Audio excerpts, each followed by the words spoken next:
killing Charlie Kirk running across a rooftop after last year's fatal shooting. The video played on the second day of a preliminary hearing for accused Tyler Robson in an Utah court also appears to show the suspect jumping off the roof while holding an object. Robson, 23, is accused of fatally shooting Kirk on 10 September 2025 as a conservative activist addressed an audience on the campus of Utah Valley University. The preliminary hearing, which is expected to continue all week, will determine whether there is sufficient evidence for Robinson to stand trial. Now, the footage shows the man, allegedly Robinson, appeared twice in a parking garage on the day of the killing. Hall testified. Earlier in the morning, he was wearing a maroon shirt and grey or olive shorts, and the same man returned just before the killing in different clothes and seemingly walking with a limp. French hard-right leader Marine Le Pen has said she will run for the presidency in 2027 and appealed to the country's highest court against an embezzlement conviction that required her to wear an electronic tag for a year. Now, hours earlier, a Paris appeal court found her guilty of misusing 2.8 million euros in EU funds in a fake job scheme, but ruled she could stand for the presidency while wearing a tag. The decision is a remarkable political gamble, and it puts an end to months of speculation that Le Pen would hand the candidacy to the 30-year-old president of her party, Jordan Bardella. Now, public prosecutors have also said they will appeal and asked whether there was a scenario in which she might not run, and she revealed that she's here tonight on that show to tell her supporters that she will be a candidate for the 2027 elections. She said her campaign would start immediately to begin the rebirth of France and that she would not change her mind.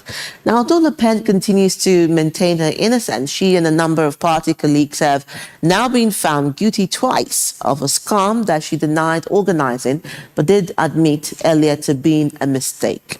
The Paris Appeal Court confirmed the initial ruling that between 2004 to 2016, she and others had embezzled funds meant for members of the European Parliament and had used the money to pay for party staff. Ukraine Security Service says the woman suspected of carrying out a parcel bombing in Monaco, which injured a sanctioned Ukrainian multi-millionaire and his family, has been found dead. A cross-border manhunt had been launched for Anastasia Berezovska, a Ukrainian woman who officials believed had fled the wealthy city-state after planting the bomb in the entrance hall of an apartment building on 29 June. The 39-year-old's body was found buried in the forest in the Kiev region with gunshot wounds to the head, according to the SBU and the Ukraine's prosecutor general. Now, Berezovska arrived in Ukraine 2 days after the attack on 1st July, the SBU said in a statement citing law enforcement sources. Two suspects met Berezovska in a car on the highway in the Kiev region 2 days later, and the office Ukraine's prosecutor general told the BBC. Now, cross-border manhunt had been launched for Anastasia, a Ukrainian woman whose official belief had already fled the city-state after planting the bomb in the entrance hall of an apartment building.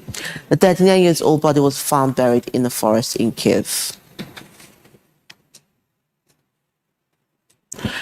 The Senate has condemned the renewed wave of xenophobic attacks against Nigerians and other African nationals in South Africa, but declined calls for the federal government to sever diplomatic ties with the country.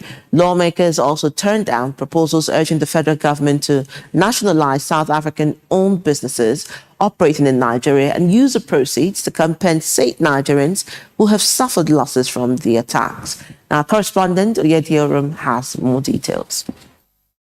The latest debate follows a motion sponsored by Senator Asupo Ekpeyon on the need to halt the recurring pattern of xenophobic attacks, intimidation against Nigerians and other African nationals in South Africa. The Senate also notes that anti-migrant groups issued an unlawful ultimatum requiring foreign nationals considered undocumented to leave South Africa by the 30th of June 2026, a deadline which has since expired. Lawmakers recalled Nigeria's pivotal role in the struggle against apartheid in its long-standing support for South Africa's liberation movement, calling for retaliation, which was turned down. There has to be an action and actually, let's sever diplomatic relationship with South Africa. We can't keep quiet, Mr. President. Enough is enough. Silence is no longer golden. A so-called giant of Africa. Our citizens have been killed left, right, and center, and all that we do here is caution my foot. So, we tell the committee until the people are killed. Senator Shobali, the committee monopolize madness. There can be no peace. Lawmakers were urged to act with restraint and avoid action that could undermine long-standing diplomatic relations between both countries. Well, the Senate has mandated its committees on foreign affairs and diaspora to review its earlier resolution of May 5, 2026, one of which is for the President of the Senate, Godswill Akpabio, to lead a delegation of lawmakers to South Africa to find a lasting solution to this menace of attacks on Nigerian nationals. I report back to plenary in 2 weeks. Oyeda Orom, AIT News, Abuja. Now moving to state policing in Nigeria moved a step closer to reality on Tuesday as President Bola Tinubu inaugurated the Presidential Working Group on the National Policing Bill to develop the legal framework for the implementation of state police across the country. The President, represented by his Chief of Staff, Femi Gbajabiamila, inaugurated the committee at the Presidential Villa, Abuja, following the passage of the Constitutional Alteration State Police Bill 2026 by the National Assembly. President Tinubu said that while the constitutional amendment establishes the framework for a dual policing system comprising the Federal Police Service and 36 state police services, the National Policing Bill would provide the legal structure required to operationalize the reform. He said the proposed legislation would contain provisions on minimum policing standards, state readiness certification, federal-state coordination, accountability, human rights, safeguards, and physical conditions to ensure the smooth implementation of state police nationwide. The President explained that the working group has been constituted to produce a technically robust and implementation-ready draft National Policing Bill for transmission to the National Assembly immediately after the constitutional amendment process is completed, stressing that work must begin in earnest and avoid delays. Gbajabiamila will chair the committee, whose membership includes the Attorney General of the Federation, the President of the Nigerian Bar Association, the Chairman of the Nigerian Governors Forum, the National Security Advisor, the Inspector General of Police, and the Chairman of the NGF Committee on State Police. Speaking on behalf of the Nigerian Governors Forum, Dakpo Abiodun pledged governors' support for the reform, assuring that efforts would be intensified to secure the speedy ratification of the constitutional amendment by the 36 state houses of assembly. President Bola Tinubu has directed the Independent Corrupt Practices and Other Related Offences Commission to investigate the activities of a group operating under the name Presidential Foreign Intervention Promotion Council, describing it as a fictitious body with no legal backing or government approval. The President ordered the Anti-Corruption Agency to conclude its investigation with 30 days and submit a comprehensive report following the discovery that the council was never established by the federal government and has no basis in any law, presidential instrument, executive approval, or other lawful act of government. Now, according to a statement issued by the Special Advisor to the President on Information and Strategy, Bayo Onanuga, on Tuesday, one Adeyemi Matthew allegedly presented himself as a Director General of the so-called PFIPC and falsely claimed to be a presidential appointee. The statement said the ICPC will investigate the alleged forgery of appointment letters and other official government documents, the use of a false claim of presidential appointment to seek official recognition and diplomatic support, including visa facilitation, as well as the opening of multiple bank accounts in the names of purported government agencies using allegedly forged documents. President Tinubu also directed the commission to investigate the activities of the principal suspect, other collaborators, and any public officers, private individuals, financial institutions, or intermediaries who may have facilitated or participated in the alleged scheme. The investigation will also examine the origin and use of the forged documents, the processes through which official recognition or diplomatic support may have been sought or obtained, the operation of related bank accounts and the source and movement of any funds linked to the activities. The president further directed the ICPC to identify weaknesses in government and institutional procedures that may have been exploited and recommend measures to prevent similar abuses in the future. Now, the Independent Corrupt Practices and Other Related Offences Commission has criticized former Kaduna State Governor Nasiru Ahmad El-Rufai and his personal physician over the alleged misuse of a court-approved medical visit while the former governor remains in the commission's custody. The anti-graft agency said the incident amounted to an abuse of the privilege granted by the court. The Kaduna State High Court had scheduled a celebrated hearing for July 6 to 8, 2026 on the criminal charges against El-Rufai. However, the proceedings were adjourned until July 15 after he failed to appear in court, with prosecutors telling the court he declined to leave custody, insisting on seeing his personal doctor instead. According to the ICPC, it approved the medical visit in compliance with the court's directive and its responsibility to safeguard the welfare of persons in custody. Now, the commission said its officers stayed outside the consultation room at the request of El-Rufai's family while the medical examination was expected to take place. The commission, however, said photographs later shared on Facebook by a political associate showed El-Rufai meeting with several visitors, including his personal physician, during the hospital visit. The ICPC said the images suggested the medical appointment was used for activities beyond the court's approval, adding that the physician, Professor Bello Abubakar, has been arrested and taken into custody for allegedly making false statements as investigations continue. Kogi State government has urged other governors to prioritize the development and protection of their mineral resources to reduce rising insecurity and provide more jobs for the Nigerian youths.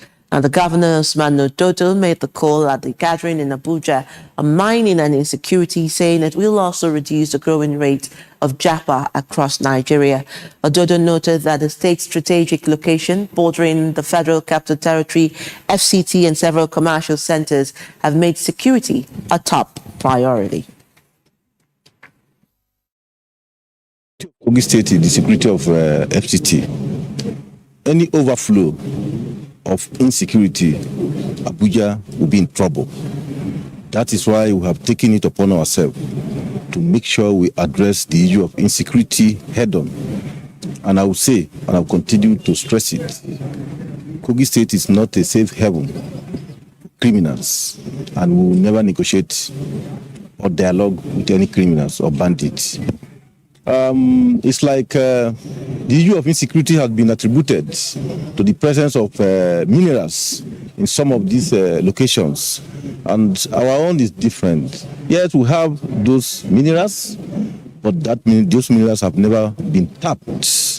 It has never been unlocked, and we are out to unlock our potentials. Product minerals that God has given us, that will drastically reduce the issue of insecurity. Yes, because if we have the right people from Nigeria that can do the same thing in a legitimate way than for people or thugs to be going into the site of mining and stealing, it will reduce the insecurity in the mining area and even in the state. Mining alone creates insecurity in a state. The All Progressive Congress chapter of Kogi State have submitted a petition to its headquarters on what it describes as alleged manipulation of the primaries by some party leaders. The members, who carried several written messages and the placards to drive home their demands, are calling on the National Working Committee to wade into the matter and allay fears that if the leadership of the party fails to review the issues raised by party members, it may weaken the party's unity ahead of the 2027 election. 2. Legitimacy of the primary election. The APC primary election for clear breach of 1. Electoral Act, the APC Constitution and Guideline, and the democratically expressed will of party members. We believe the party's leadership has been misled into authorizing this unlawful substitution, and if left uncorrected, it risks deepening an already volatile crisis within the APC with serious implication for party cohesion ahead of 2027 general election. Demand, in the interest of justice, party unity, and our collective electoral process, we respectfully urge the National Working Committee and immediately resolve. We are concerned and we are worried that the constitutional aberration happening in APC headquarters has to be addressed urgently in order to foster crisis and breakdown of law and order in Kogi State. Nigeria's permanent representative to the United Nations, Ambassador Jim Ibrahim, has reaffirmed the country's unwavering commitment to the principle of national sovereignty, declaring that Nigeria will not compromise its sovereignty under any circumstance, even as it supports the global doctrine of the responsibility to protect. Addressing the United Nations General Assembly, Ibrahim said Nigeria aligns with the statement delivered on behalf of the group of friends of the responsibility to protect, but cautioned that the implementation of the doctrine must not violate the provisions of the UN Charter, particularly Articles 2 subsection 4 and 2 subsection 7, which prohibit the use of force and interference in the internal affairs of sovereign states. He stressed that the responsibility to protect should only be invoked under clearly defined international circumstances and in a manner consistent with the principles of the UN Charter. The Nigerian envoy highlighted the country's commitment to conflict prevention through community-based early warning and early response systems, supported by coordinated efforts across all levels of government and regional institutions. That Nigeria is committed to the principle of sovereignty and will not negotiate sovereignty at any point in time. And I think that we actually believe that the United Nations is also expected to uphold the principle of sovereignty.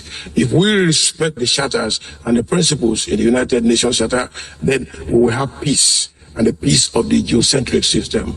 We could reduce tension and we could reduce violence against women, children, and young persons if we allow ourselves to responsibility to protect. We agree that prevention is important. We have to prevent and do all we can do to make sure that we safeguard security of peace and the properties in the geocentric system.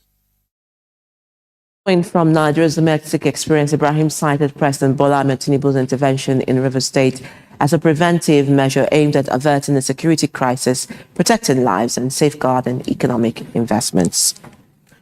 Well, that's Kakaaki World News. Up next is Kakaaki Business. Stay with us. Welcome to Kakaaki Business. Brazilian auto sales this year are expected to reach the highest level since 2014. Automakers Association of FAMVA said on Tuesday, while also increasing production estimates despite a decline in the June figures. The outlook for Brazil's 2026 auto sales increased by about 9% from a previous estimate to around 3 million units, which would represent a 12.1% rise from 2025 and the highest level since 2014. The new estimate for Brazil's 2026 auto production rose by around 2% to nearly 2.8 million units, meaning 5.8% growth from last year.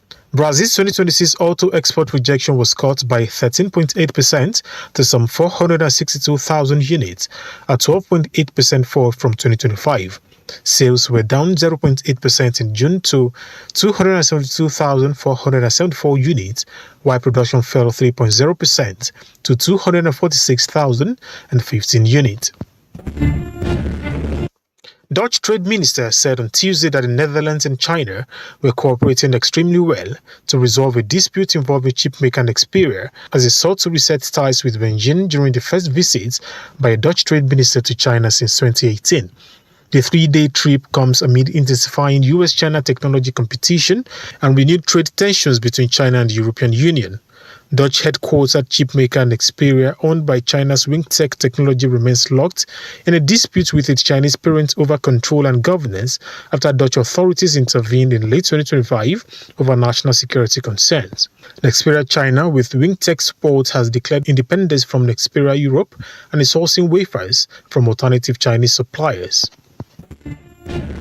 The U.S. trade deficit widened sharply to $77.6 billion in May 2026 from a revised $54.6 billion in April, broadly in line with market expectations of a $78.5 billion shortfall. The gap was the largest since March 2025 as imports climbed 3.3% to $395.3 billion, their highest level in more than a year. The increase was driven primarily by higher purchases of consumer goods, particularly pharmaceutical preparations and cell phones, as well as crude oil and passenger cars. Meanwhile, exports fell 3.2% to $317.7 billion, weighed down by lower shipments of non-monetary gold and other precious metals, computers and computer accessories, and consumer goods, particularly pharmaceutical preparations. May's trade data suggests net exports will weigh more heavily on second quarter GDP than in the first. Meanwhile, ongoing trade policy uncertainty persists as the Trump administration pursues alternative tariff measures and shifts to annual trade reviews with Canada and Mexico. Canadian goods exports rose 0.9% month-over-month to a record $77.1 billion Canadian dollars in May 2026, marking the fourth consecutive monthly increase. Exports of metal ores and non-metallic minerals surged 16.1%. This was led by a 37.0% jump in diamonds and other non-metallic minerals amid an increase in the turnover for sulfur as the blockade of the Strait of Hormuz triggered a surge in its prices. Export of other metal ores and concentrates more than doubled on new gold ore shipments to China. Exports of metal and non-metallic mineral products rose 1.5%, supported by a 50.7% increase in upwrought aluminium and aluminium alloy. Consumer goods, chemicals, plastic and rubbers, and farm and food products also posted solid gains. The increase was partly offset by a 2.0% decline in energy exports, driven by a 5.4% drop in crude oil shipment. Nigeria and other developing economies may have to become more strategic in attracting foreign investment as global capital flows increasingly shift towards countries with strong digital infrastructure, advanced manufacturing, and critical minerals. This is according to the United Nations Conference on Trade and Development UNCTAD in its 2026 World Investment Report. The report shows that while global foreign direct investment continued to grow in 2025, investment is becoming more selective, with countries competing to attract capital into strategic sectors such as artificial intelligence, digital infrastructure, semiconductors, renewable energy, and critical minerals. For Nigeria, the report suggests that attracting more foreign investment will depend on improving the business environment, investing in infrastructure, building skilled human capital, and designing targeted incentives that encourage investors to create long-term value. The report also encourages countries like Nigeria to leverage regional integration through the African Continental Free Trade Area to expand market access, improve logistics, strengthen supply chains, and make the country more attractive to global investors. The Nigerian National Petroleum Company Limited says it has reduced its operating costs by $3.4 billion through an aggressive contract optimization program while improving crude oil and gas production. The company says the achievement reflects its drive to operate more efficiently as a commercial entity under the Petroleum Industry Act. Presenting the company's one-year performance scorecard at the 25th NOG Energy Week in Abuja, NNPC Group Chief Executive Officer Bashiru Julari said the cost savings were achieved through contract restructuring without disrupting operations. He said the reforms have improved commercial discipline, reduced waste, and strengthened the competitiveness of Nigeria's oil and gas industry. The scorecard also showed a 6% increase in crude oil production to about 1.71 million barrels per day, the highest level in 5 years, while gas production rose by more than 8%. NNPCL's contribution to government revenue also climbed by nearly 22% to 19.5 trillion naira over the review period. Ojulari said the company is targeting crude oil production of 2 million barrels per day by 2027 and 3 million barrels per day by 2030. He added that improved pipeline security, operational stability, greater transparency, and new gas supply agreements are expected to attract fresh investment and support Nigeria's long-term energy growth.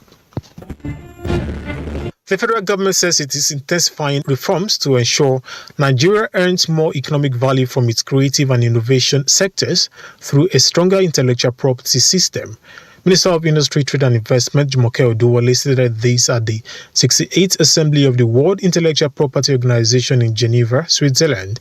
With Nigeria's creative industry continuing to gain global recognition, the federal government says the next phase of economic growth will depend on effectively protecting and commercializing intellectual property.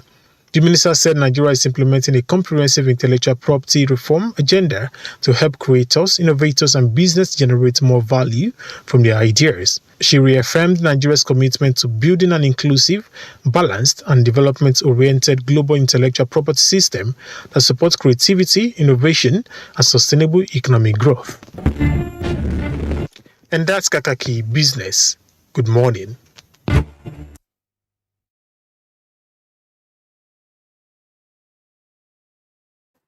All right, welcome back, everyone. Maybe I should say good morning to you. But I saw you on the other side. I saw you too.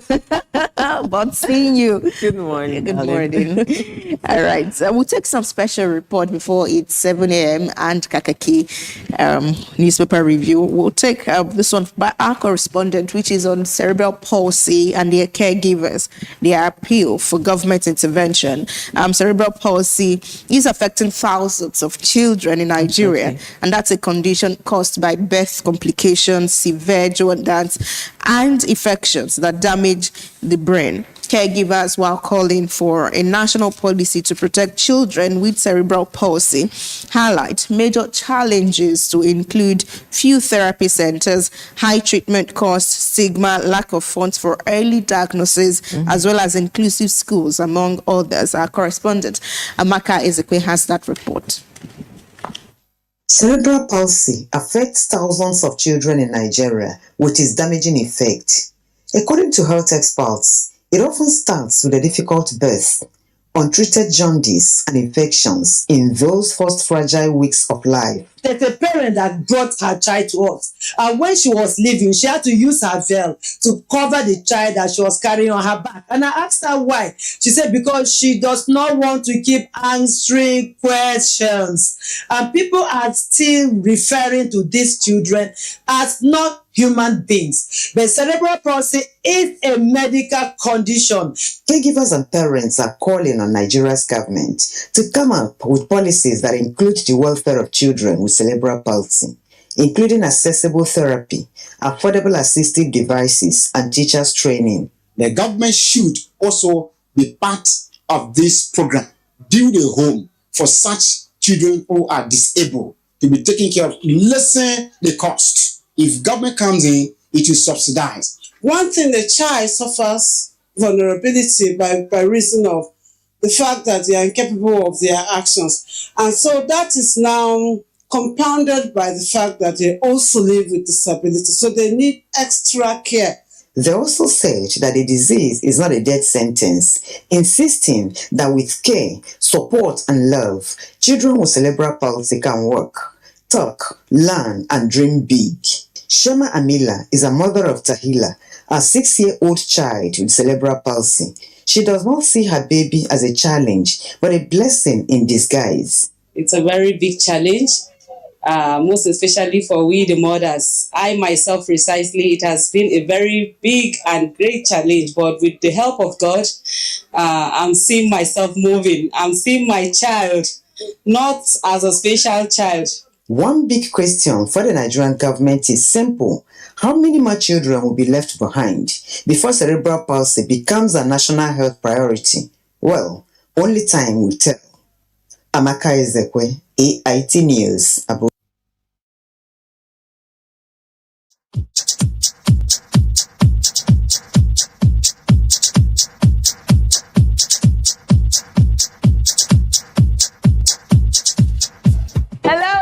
And welcome to Get Fit in 60 Seconds with Jolly Phillips. Now, everyone has 60 seconds in every day to spare. So if you're ready, let's go! Hello, my alphas. Everyone talks about working their abs. They want tight packs and stuff. Now, this is the workout. This is called a V-up. 1, 2. If you can, try a double. Are we ready? Your time starts now. Give me 2 singles. Now try the double. Woo! Love it. Single, single, double. Of course, if you can't do that double, don't worry. Just do the singles.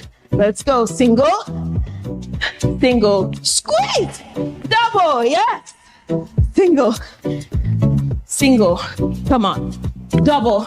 Now, this workout works the whole rectus abdominis. Dolly, what is that? Okay, the whole front. You see that 6-pack region? That's where it's working, right there. Keep going.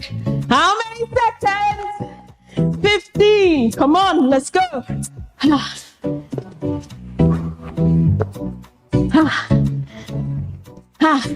Double, come on, push. Last one. And we're done. Well done. Well done. I hope you had a great workout. Anyway, what I need you to do is to follow us on Instagram at Alpha Fitness Studios and subscribe to our YouTube channel, Alpha Fitness Studios, for free workout videos, free dance videos, sales and promos, and make sure you join us at the gym, Alpha Fitness Studios in Lekki Phase 1 next time you're in Lagos. So until the next time, bye-bye.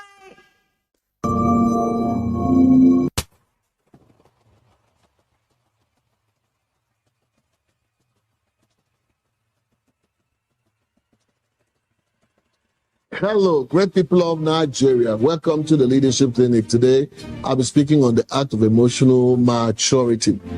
So as you rise, emotional stability becomes much more important as competence. Emotional maturity helps you make some decisions that can help you manage your stress and lead people with steady confidence. So it will interest you to know that there are a lot of things that can distract us as individuals as we go about accomplishing our daily task. Those things could be other humans, sometimes unreasonable people, sometimes very foolish people in our space. But guess what? Your ability to maintain emotional maturity at all times would actually stand you out.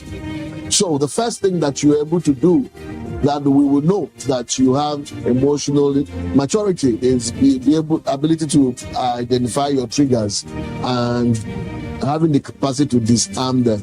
Self-awareness protects you from this type of mistakes that we're talking about. So the moment you are aware of your strengths and of your weaknesses, you will be able to understand when you are being triggered to do things that are inconsistent with sound behavior. The second element is the ability to respond with thoughtfulness, not impulse. Every time somebody offends us, we're not just reacting. We have mastered the act of proactivity. Proactivity means that we do not respond as a result of impulse, but we allow clarity becomes easier with the emotions that are running in our heart or in our system at that point in time. So once our heart is connected with clarity, it is easy for us to see the big picture, and then we will not be able to take a rash decision. The third element specifically is that we can cultivate inner calm through discipline. So a steady leader brings stability to every room. And that's why discipline is critical. The ability for us to be able to control our thoughts and control our reactions and control what comes in and out of our system. The ability to be able to be charged of our emotions at every point in time can inspire us to develop sound emotional maturity like never before. It is a skill that you must own as a leader. It is something that you must hold dear to your heart, because there comes a time when you will be tested beyond your imagination. Your ability to be calm in that type of situation and control your anger and control all the negative vibes that can come from you can actually inspire a lot of people to respect you. Great people of Nigeria, you must remember, if a man doesn't have a purpose waking up, sleeping becomes interesting.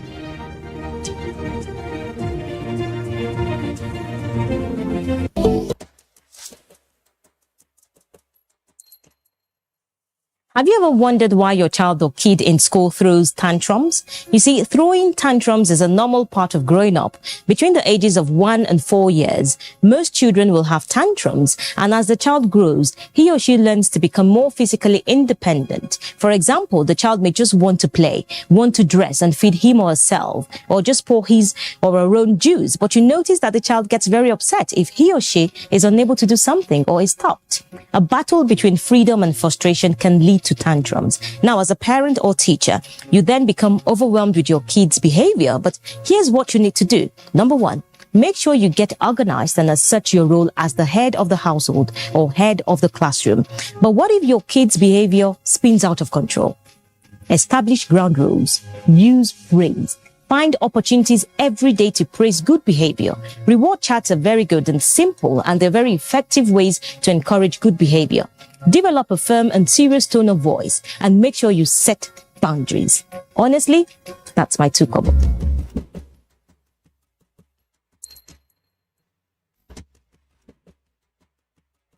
In today's global economy, information is everywhere, but insight is rare. Because of the high rate of fuel, the cost of commodities, cost of everything in this country is high. This is unacceptable because Nigerians cannot be made to suffer every time. So, where do you turn for clarity? The right questions. What is the need for Nigerians? Let's really break it down. Income strata wise, revenue strata wise for companies. What are some of the inhibitions that are not making trade work for all? The real answers. Stimulus package must take a different shape beyond what we have seen in sharing of rice, sharing of money. Nancy brings it to you on Moneyline with Nancy. Good morning, everyone, and welcome to Moneyline with Nancy. Clear, well-researched conversations focused on what truly impacts you. Is it that we don't know the number of MSMEs we have in the country, or we don't know where they are? I don't think we can identify 40-something billion MSMEs as a people and as a country. Nigeria has the policy framework in place to be a leader on this approach. You can make farmers bankable.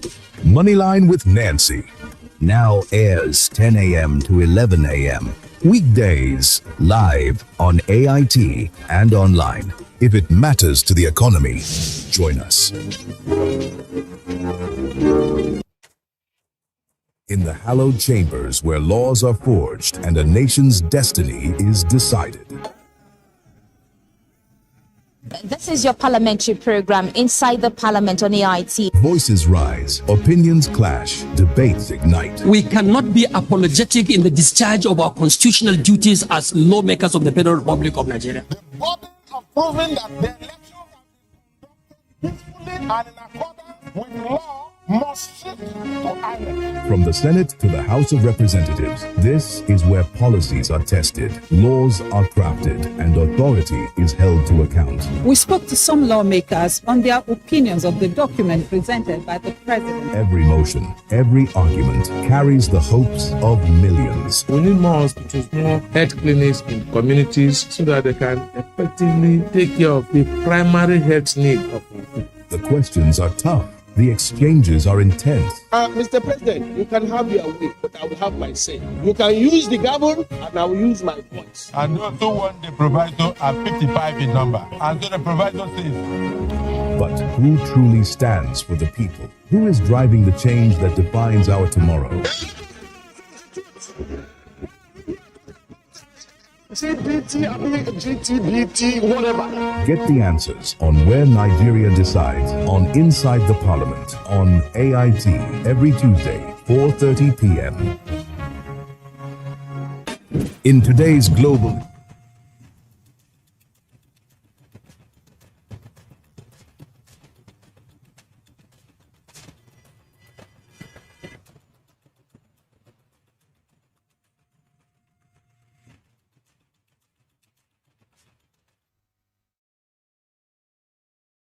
Thank you for staying with us. It's now time for us to bring you our newspaper review. And we do have delightful reviewers here at Rena, right?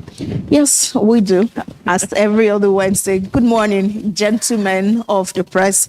So For everyone watching out there, we have Simon Reef Musa, journalist and columnist. He's the one in suit since you have about 2 shots. Good morning. We also have Yobosa Uwojerin, a senior editor with This Day newspaper. He's also a columnist, the one in white. Good morning. Good morning, Dr. Good morning. All right, let's start with our review this morning in earnest. And today we kick off, I think, with the Daily Global as our first paper. And here what we see is Daily Global says Tinubu orders ICPC to probe Presidential Intervention Council. And that's the lead story for the Daily Global this morning. The same story is what This Nigeria has. It says fake agency saga. Tinubu orders ICPC probe of Adeyemi others to submit full report in 30 days. The Authority newspaper takes it away as well, and this time says Tinubu orders ICPC probe of fake PFIPC within 30 days, instructs all MDAs to ensure full cooperation, vows that all culprits must be dealt with. To the Daily Monitor, the same story. It says Tinubu orders ICPC to probe fake Presidential Intervention Council, direct MDAs to cooperate fully with ICPC by providing all relevant records, information required for the investigation. All right, and then Leadership newspaper is leading and sailing with Tinubu orders investigation into PFIPC scandal, gives ICPC 30 days to complete probe, submit report. But bottom page, you also see there, ICPC arrests El Rufai's doctor, alleges abuse of medical visit on page 7. Now to Al Jazeera midweek, it says fake Presidential Council, ICPC waits in as Tinubu orders probe. For details, kindly check page 9 of Al Jazeera midweek. And Standard Times will be running with this. I think a lot of papers will be, spearheading with this headliner. Right. Still says Tinubu orders ICPC to investigate fake Presidential Foreign Intervention Promotion Council, and that's the lead story there as well. Now, Daily Asset takes us away from that headline and story. It says Senate rejects terrorist rehabilitation, reintegration, demands justice for victims, queries Northwest Development Commission, that's NWDC, over 943 million naira board allowances. The Disclosure newspaper says here National Assembly inserted 8.4 billion naira road projects into our budget. A Marjorie Education Commission confirms Senate admits allocation of funds to PFICPC in 2026 budget appropriation. Tinubu orders ICPC to probe illegal PFIPC, prosecute indicted persons within 30 days. You have lost control of government. And that article tells Tinubu on page 2. Xenophobic attack, take it just below the picture story. Senate rules out takeover of South African firms in Nigeria on page 2. All right, Nigerian pilot in his signature color and font, it says, stop rehabilitating terrorists. Senate asks federal government to discontinue rehabilitation program for terrorists. If you want to read more, kindly check page 8 of Nigerian pilot. And Daily Sun is rising with Orire school children, credible intelligence aides tracking arrest of abductors, associates. Akpabio laments continued captivity of pupils, says insecurity threatening investments, food security, and that follows through on page 4 and 6. So Observer's Times now, it says West African giants unite in anger over South Africa's xenophobia crisis. Ghana reject Ramaphosa visit. Nigerian Senate weighs cutting ties and seizing South African firm profit for victims' compensation. And the New Telegraph now writes away still on xenophobia, says Senate demands probe into attacks on Nigerians in South Africa. And that story still on ordering ICPC to probe PFIPC. Adeyemi collaborators is still here, bottom page of the New Telegraph. All right, Blueprints is talking politics this morning. It says 2027 APC defense candidate list urges members to close ranks for Tinubu. Tom Polo inaugurates President Bola Ahmed Tinubu door-to-door Executives, July 9. Pages 8 and 7 have details. The whistler is whistling this morning. I think an open whistle says how mismanagement, policy failures destroyed 51 northern companies, Kaduna Textiles, Arawa Breweries, NISUCO among casualties, communities left with job losses, poverty, abandoned plants, and that's what you find on page 9. The human and economic costs is there enumerated within that picture story with graphical representation on the front page. The Business NG is also talking about FAC 2025, and it says South states lead revenue raise as North gains ground in federal allocations. And then you also see there the Daily Independent, federal government's $1 billion after fund may fail without structural reforms. And that's what you find as a lead story on the front page of the Daily Independent. Well, taking it from that, we independently bring you back here to the studio, and we start with Tinubu orders ICPC to probe Presidential Intervention Council, Daily, Global, This Nigeria, Al Jazeera, Midweek, Authority. All the other papers did run with it as a side story or an alternative lead. Let me come to you, Dr. Wajare, PhD. Now, this lead story, I'm sure you also saw where a committee, very powerful committee, was set up and was being headed by Ojabi Amila, who is allegedly also mentioned, surreptitiously in that saga. But how do you look at this lead, and what do you think will come out of it? Well, I think some people might argue that it is an afterthought, because if you look at when the incident happened, the presidential spokesman, Mr. Bayo Odonuga, issued a very lengthy stories, trying to explain what happened. And at the end of the day, Adeyemi was more or less, pronounced guilty in that press statement. And the person who was accused, the chief of staff to the president, Baja, was exonerated, if you read that statement very, very well.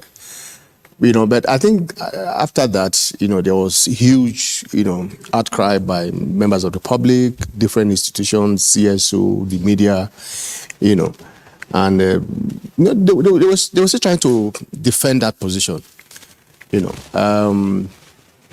So if you have pronounced certain people guilty and exonerated certain people from that action, and after about 2 weeks you are setting up a committee, to probe the whole issues. So what are we talking about?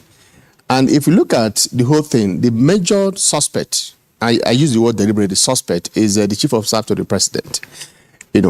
There has been this call that, while the inauguration or while the investigation is ongoing, the man should be asked to step aside so that we can have a clearer picture on how the committee can investigate the matter. But just yesterday, the president inaugurated the National Policing Committee, and Gbaja was made the chairman of that committee, which shows that the president is still very comfortable with the chief of staff. Yes, I agree that you are innocent until you are proven guilty by a competent court of law. But when you have this kind of crisis, that you're trying to manage, and the main person that is the center of the whole crisis, you are still, giving the public the impression that, the man is untouchable. You appointed him as the chairman of the Nigerian Police Committee. It shows that nothing will come out of that. And the report showed that the DMA's father and friend were arrested. But we just learned this morning that the man has been arrested. But in the first place, that was illegal. You can't arrest somebody who is not part of the whole thing. Because we're looking for the son, you now arrested the father. But we'll be told this morning that the man has been released. But the whole thing is that I can tell you, let me not preempt the outcome of the ICPC committee, but I can tell you that nothing will come out of it. Some people will argue that it is just, they are trying to manage the crisis so that they will have a safe landing for certain people who have been accused. Because if you look at the whole thing, several people are involved in this thing. You have the CBN who opened an account for the so-called illegal agencies. You have the National Assembly who approved the budget. You have the SGS office who gave him an office at the Federal Secretariat. You have the office of the Accountant General who released money. You have the office of the head of service who recruited almost about 300 staff. 340 staff for the agency. So at the end of the day, you begin to wonder what is happening, and you are saying this is a fake agency. Look at the scam. Look at the agencies. Look at the government institutions. And he's been going on trips. You know that yes, exactly. He was inviting diplomats to his office. He was being invited by other agencies, even by the National Assembly. And even hosting summits. Summit, exactly. So that's the point I'm making.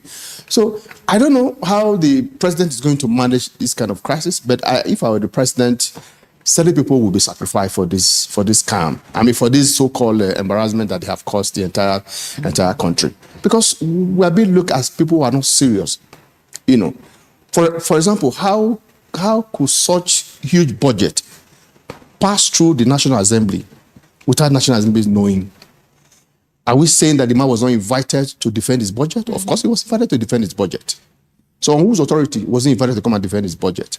So there's a lot of things surrounding this whole crisis, and I don't know how the president is going to manage it. But like I said, the president setting up a committee is an afterthought, and I can assure you that nothing will come out of it. All right, he says nothing will come out of it. Do you also think same? And one of the questions that we are not going to even stop asking is how many more fake agencies, non-existent, as they said in their first press release, made their way to the national budget? Yeah, I think this is the first time we're having something like that is so embarrassing. The idea of the chief of staff to the president doing certain things, even without the knowledge of the president, did not start today. We are in the 8 years of the Buhari administration. The former chief of staff was so powerful. There was this news that you can't get anything. You have to go through him. And when you go through him, definitely something must exchange hands. But I'm very happy that something like this is happening. And the man has stood up. The FPIPC man that we're accusing he's fake is that. You see, it gives a deeper reflection of what is happening underneath. How should a fake agency at this stage, how did it get to the CBN? Is that all, even the budgetary, this thing? But it also shows that even the Al-Bajiri system, they said they even gave them 8.4 billion for road construction. Yeah, so it tells you that somebody somewhere is tracking the budget when the National Assembly said. And the Senate came up yesterday and said they were not aware. So it tells you that when the yearly budget is sent to the president, some people somewhere do certain things. Like my friend had just said, it's very, very embarrassing. I had thought that the chief of staff would be asked to step aside because you cannot be investigated, you cannot be under investigation or probe while holding the office. The office of the chief of staff is so powerful in this country, even more than that of the vice president. I'm not saying in terms of the constitution, after the president is the vice president. But when it comes to day-to-day administration, the office of the chief of staff is so powerful. And in the last 8 years of Buhari administration, we had so many things going on. Even in this one, they tell you this and they tell you that. So it's quite unfortunate they are coming now to tell us they are setting up a committee. In other clients, Mr. Simon, wouldn't it be apt or more proactive to actually have those mentioned who are in public office holding trust to step aside while investigations of this matter is mentioned? Because, you know, we're here calling it a scam, but it looks like legitimized corruption within institutions. Monies have exchanged hands, budgets have been tinkered with, institutions have had MDA representatives, summits have happened, people have traveled, and they have traveled internationally representing Nigeria under an office that is being said to be false. So is this just a mere issue of a scam or institutionalized corruption where the president needs to say, look, you're being investigated, step aside while investigations are going on until you're found worthy of return? I agree with you, it's institutionalization of corruption. Because one, if the SGF allocated an office to the agency, the CBN people were involved, almost every garment of the whole system were involved. Then what happened? And we saw this man traveling, going to pay courtesy visit to several agencies of government. So what happened? When did you suddenly stand up, wake up one morning and say, hey, this is fake? And you have an appropriation for that this thing in the budget. So what I say, they have staff role, roster, of those things. So it is an issue. But in Nigeria, everybody want to hold on to what he has. And it is quite sad and very unfortunate that the president will allow that to happen. I am saying this because the office of the chief of staff, as it's been done in Nigeria, is a very powerful one. So something needs to be done. We need a total cleanup. Because if you don't do this cleanup, it will be very, very unfortunate. We shouldn't allow this thing to continue. We should stop it. You see, I want to give the president, even though I said nothing will come out of it, but I want to give the president the benefit of that because he said he has given ICPC 30 days, to investigate the matter, assuring Nigerians that everyone who is involved will be dealt with according to the law. But I hope that will happen. But as for the National Assembly, as a young reporter from 1999 to I covered National Assembly for about 6 years, and I know how the institutions works. Part of the problem we have in this country has to do with the National Assembly, because if you look at their responsibility, apart from making laws, they also have the responsibilities and oversight functions on the executive and other arms of government.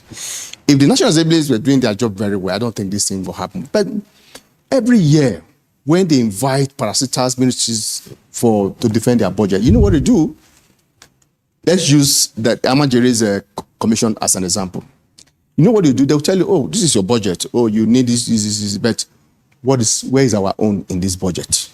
Okay, you know what we're going to do? We're going to put 5 billion naira in your agencies, and that 5 billion naira will be for constituency allowance for the Senate committee, oversighting that agencies. That is what they do in all the ministries and agencies. They have a way of putting their own constituency's budget in every ministries and parasitas.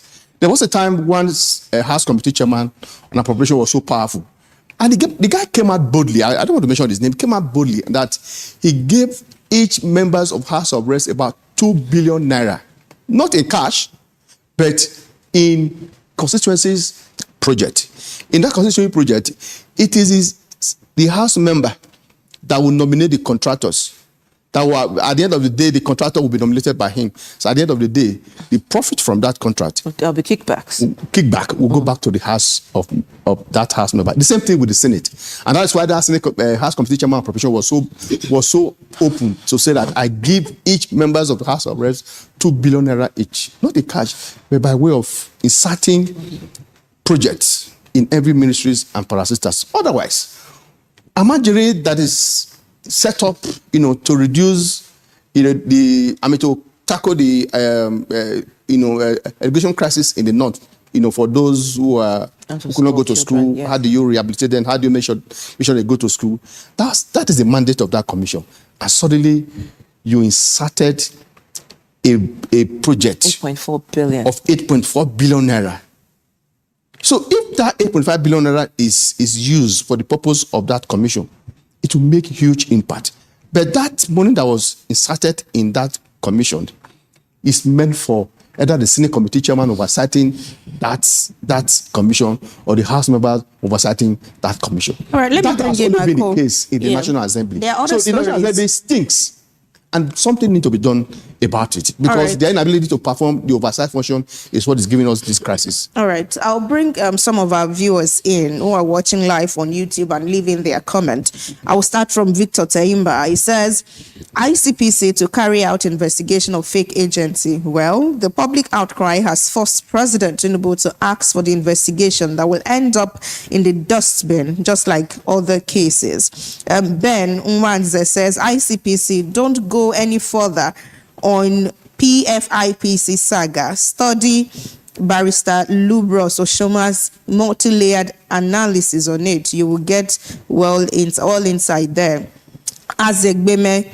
Azegbemi Justice, it says the reason the Senate will not take action against South Africa because all the South African governors who served at the same time with Tinubu own businesses in South Africa. Okay, we have more users. Emmanuel Diala says the outcome of the committee is already known. The presidency has been explaining the scandal away From Marcos, it says this government is the most insensitive and clueless government ever ruled. Those who are supporting this government should cover their faces in shame. And the comments continue. Adora, I want to go to the next matter now. Yes, absolutely. I mean, they took the word right out of their mouth when they went to the South African story, but we will definitely revisit that. But let's look at the Senate again this time. Rejects terrorist rehabilitation, reintegration, demands justice. That's on daily assets and Nigerian pilots. I mean, I'll bring this to you. Yes. Yeah. I am not a fan of the National Assembly, but I was so happy yesterday when they came out to say we should stop rehabilitating terrorists. The idea of this rehabilitating of terrorists, I think they picked it from Saudi Arabia. They had this program where you have to go through so many processes, ideological, religious, and whatever. At the end of the day, it's a thorough program. But when it was brought to Nigeria, it just became like money for the boys. They gather people, even if somebody is not a terror guy, it will simply, oh, I am a terrorist. Okay, come. Give you 50,000 at the end of the day. They pay you some little money, and that is it. But I'm very happy that these are people that have killed Nigerians. They've killed people. And instead of rehabilitating the victim, you are now treating the murderers with kid gloves. And I can tell you, most of the money they send that they are rehabilitating it goes to private pockets. It doesn't get to the people that they are saying they are doing it. So the whole entire thing is, let's simply stop this rehabilitation stuff. It will not take anybody anywhere. It is just an oil block for some particular people who simply think that as much as they are there, they want to have access to funds. So I'm very happy, and government should align, because those people that are supposed to stop it are in the executive branch. They should see to the fact that we do not rehabilitate terrorists. We should rather allow the full weight of the law to be unleashed on them. That is. You see, if you also look at it very well, you want to ask yourself whether some of the governors, especially in the northern part of the country, actually know what they are doing. We've seen in the last few days where, for example, some bandit leaders, were sponsored by government. I'm talking of Katsina State government for Hajj. So it was when they returned that they were picked up at the airport. So in other words, the Katsina State government are aware that these people are bandits, they are leaders of the bandits, and they use taxpayer money to sponsor them for Hajj. And yesterday we were told that two bandit leaders, two terrorist leaders, let me use that word, terrorist leaders, surrendered to the military. So at the end of the day, what's going to happen? You want to rehabilitate them. And the question you should ask yourself, what are the victims? Families of those who have lost innocent soul as a result of these people. So they will see them walking along the street, and you think they will be very happy. They will be very happy, and that's why I'm very happy with some of the governors. For example, the Kogi State governor, Dodo, who keep on insisting that he would not dialogue with terrorists, and he's doing everything, mobilizing the resources of the state, supporting the security agencies. Even elected, to even repair the helicopter for the Nigerian police, in ensuring that the bandits are dealt with, the terrorists are dealt with. If you also go to the state like Edo State, you might not agree with the governor, but he's also taking a very tough position in dealing with security situations. So I think other states should emulate, these two governors who are doing very well in terms of security. Because at the end of the day, some of the governors collect as much as 1 billion naira every month for security. And the question you ask yourself, what are they doing with such money? Some people use this so-called rehabilitation of bandits, to retire their security votes. But I can tell you that it is not helping our situations. You don't need to. I'm not aware. I keep on saying that I'm not aware anywhere in the world where governors, elected governors, go to bed with bandits, with terrorists, or in the name to be politically correct.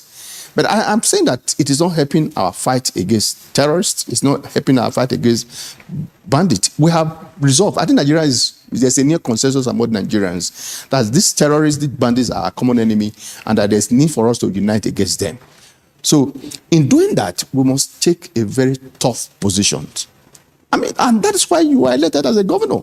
If you can't protect citizens, if you can't protect lives and property, then you have no business being a governor in your state. You know, and that's why I keep on having my reservation over the state police. You know, the state police, whether at the end of the day, whether the state police will help in any way in dealing with insecurity in some states, because some governors are just playing politics with insecurity. All right. I think there is need for us to be more firm in dealing with the issues. All right. Let's look at Observer's Times. The story it has there. It says West African giant unites in anger over South Africa's xenophobia crisis. I think that New Telegraph brings it home to Nigeria. It said xenophobia. Senate demands probe into attacks on Nigerians in South Africa. So yesterday, at the floor of the Senate, they are proposing that the profits from South African businesses in Nigeria is seized from them as compensation to help our members who are back from South Africa from the attack. Is that the way to go?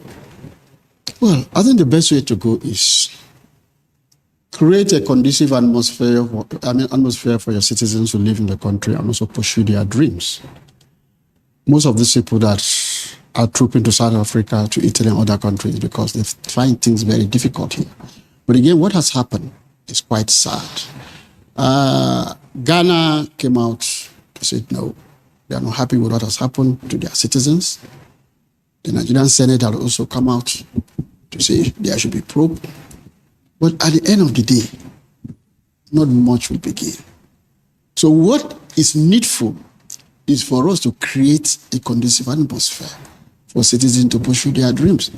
Make the place that people will go to school, after going to school, they'll get something doing. Open up the space. I get a little bit frightened because why are there not spaces not being opened up? One, if you get to the civil service, you discover all these contracts they give out to people, they are almost through proxies. So you find that the money rolls just around the same circle of friends. And nothing is done. And that's why the poverty level is continuing to hit hard. The KB State Governor yesterday called on the federal government to lessen the hardship in the country. But again, I expected that he as a governor, what has he done? Because every month when the FAC money is shared, all the states get their own. So what are they doing about it? So this whole idea of seeing federal and central government as the basic thing that, when there's a problem, it is the central. If they are doing anything, center. No. They also have money. If they deploy their money to improve the lives of citizens, I think Nigeria will be better off. That is simply the truth. We cannot simply fold our hands and say, oh, the solver of the problem will be the center.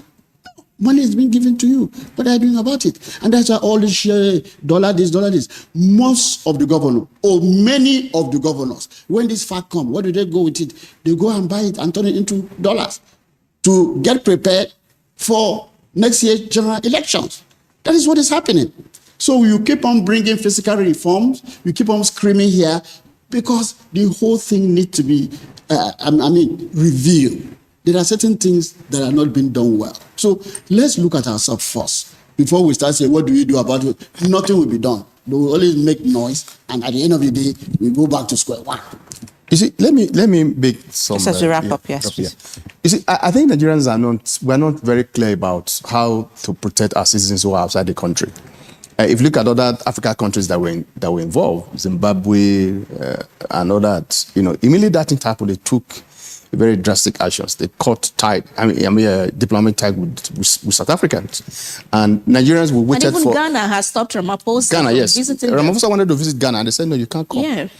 And Nigerians were waited for almost about 1 month after Nigerians had been killed before National Assembly started saying, oh, we'll retaliate, or before we got a press statement from the Ministries of Foreign Affairs, threatening, actions. The question should ask yourself, what have they done? Nothing. And that's why people don't respect citizens, Nigerians who are outside the country, because they believe that they don't have the protection, they don't have the backing of their government back at home. People keep on saying, oh, why Nigerians in South Africa? The question you should ask yourself, as developed as China, China is one of the most vibrant economic in the entire world. Do you know how many Chinese that are working in Nigeria? Do you know how many foreign countries who are also working in Nigeria? So everybody moved to a different part of the world, for a greener pastures. That the fact that Nigerians are in South Africa does not mean that, they are there because they were not able to fix our system here. There are some Nigerians who are doing business here, and they are doing very well. They believe that they can be in South Africa, do legitimate business, earn means, come to Nigeria and, invest. And that's why most of them are in UK, they are in South Africa, they are everywhere, they are in China. Just like the other citizens, just like the other citizens are also working in Nigeria. So if a country, because your country is better, would be a yardstick for people not to leave your country, then there's no single China that would have been in Nigeria. But there are thousands of Chinese who are in Nigeria who are working in Nigeria here, in spite of their vibrant economy.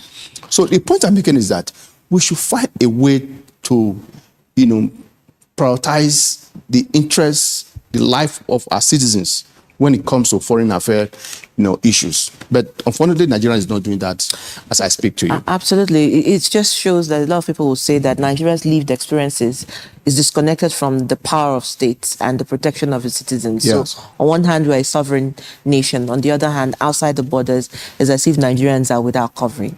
And I think that's what you people have enumerated here. Yeah. Well, but the truth is that, has the Nigerian government protected citizens that are even living in the country? Food for thought. You have to ask that question. I think that's a great It's place. only when you protect citizens that are in your country before you go before you even go outside. Because when you go outside, you say, don't mind these people, they went there to do something. So what I'm simply saying is that let Nigeria protect Nigerians, whether they are in Nigeria or outside the countries. Thank you so much, Simon. Thank you. Thank you, gentlemen, for joining us this morning. And thank you for your feedback online as well. Just keep them coming. I think there's so many of them at the moment. But that's why we'll take the curtain call here and we just take a quick break. When we come back, our first interview begins in earnest. Stay with us. Get ready for a bold new chapter in political discourse. The conversations that matter most are stepping into the spotlight like never before. Political platform, the hard-hitting, no-holds-barred program you have trusted on Raypower Radio is making a powerful move to television. Tune in to Africa Independent Television, AIT, as political platform debuts on your screen, bringing deeper analysis, sharper debates, and the voices shaping our nation's future right into your screens. From policy and politics breakdowns to real-time discussions with key stakeholders, this is more than a program. It is where opinions are tested, truths are uncovered, and the people's voice is heard. Join seasoned hosts and expert guests as they tackle the issues that define our democracy. No filters, no distractions, just real talk. Political platform now on AIT, 9 to 10 a.m. every weekday. Stay informed, stay engaged, be part of the conversation. People, politics, and power brings context and clarity to issues and events in governance, democracy, and development. On People, Politics, and Power, we feature people who shape the events and define the issues. A lot of the agencies are still struggling with implementation of freedom of information. The government should come. We need Nigeria to work. We examine the interplay and interaction of politics with power and their impact on policies and the people. It's about getting the system to deliver the kind of electoral outcome that people will be happy with. People, Politics, and Power with Imoni Amarere. Will low-performing agencies be held to account? Or will the numbers fade after the headlines? At 1 p.m. every Monday and Friday on AIT.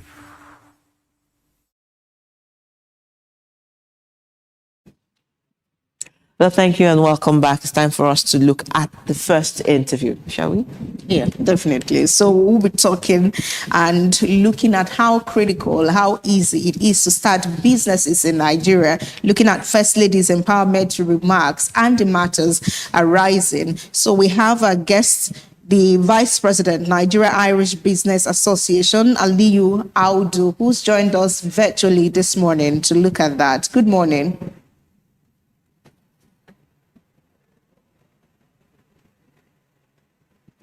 Good morning, Ali. If you can hear us, please unmute your device, please. He looks frozen. Absolutely. I'm sure he can hear just us. have that figured out. But in the meantime, what we'll be looking at is the First Lady's empowerment remarks and matters arising from it. So maybe we'll take a quick break and rectify that, and we'll be right back to continue the conversation.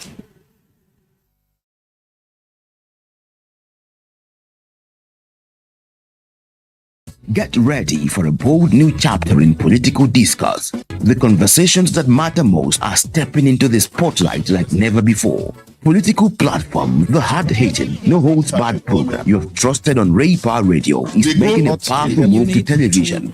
Tune in to Africa Independent Television, AIT, as political platform debuts on your screen, bringing deeper analysis, sharper debates, and the voices shaping our nation's future right into your screens. From policy and politics breakdowns to real-time discussions with key stakeholders, this is more than a program. It is where opinions are tested, truths are uncovered, and the people's voice is heard. Join seasoned hosts and expert guests as they tackle the issues that define our democracy. No filters, no distractions, just real talk. Political platform now on AIT, 9 to 10 a.m. every weekday. Stay informed, stay engaged, be part of the conversation. We're trying to give hope. Well, thank you and welcome back. Now we bring you the conversation as we started. And this is looking at the First Lady's empowerment remarks, matters arising from all the commentaries and perhaps feedback that has, been elicited from that one action. But Aliyu Aldo, Vice President, Nigerian Irish Business Association, joining us virtually. Good morning, Aliyu. Can you hear us now? Yep. Good morning. How are you today? Thank you. Very well. All right. So let's maybe begin on this note. Were you surprised that the First Lady's comments generated so much debate? I mean, the hullabaloo around it. Were you surprised at that? Well, no, I am not surprised because knowing the economic conditions of Nigeria right now, I'm not surprised at all because obviously the First Lady was looking at it in terms of supporting Akara, giving grants that will support Akara sellers or market women. But we have to know that the economy has moved past that. There's inflation, prices of goods and services are not what they used to be, and majority of Nigerians don't want to be Akara sellers. Majority of Nigerians want to manage their small businesses, and that's the most important thing for them. So not a lot of Nigerians, unfortunately, want to keep selling Akara. They want to do small businesses, buying and selling and trading. I think that's where the focus of most Nigerians are, and that's why I'm not surprised that the First Lady's comment generated a lot of discussions lately. Thank you very much. All right. So for those people who criticize her, well, there are people who support and understand her perspective. But for those criticizing her, they accuse her of not being sensitive to the plight of the people. Say, kwili akara, roasting corn is not the way to go. Do you see reasons with their accusations? Well, yeah, I see where they're coming from because we are a huge population of over 200 million. And the appetite of people is changing. A lot of people have school fees to pay. A lot of people have responsibilities, families to feed. A lot of people have farmlands they cannot sustain. So I'm not surprised at all because the appetite, as I've said before, Nigerians are changing. People want to be economically active, not necessarily. I think gone are the days that you find majority of rural people wanting to sell Akara. How many Akara sellers are we going to have? So I'm not surprised that Nigerians' appetite is moving because it's the internet age. Fortunately, or unfortunately, and information is everywhere. People can see what is going around the world, the development taking place. So people want to be more economically active. And that's why this has generated a lot of comments. And on the other side, people don't want to just be giving 50,000. People want more than that, 200,000. There's inflation in the economy.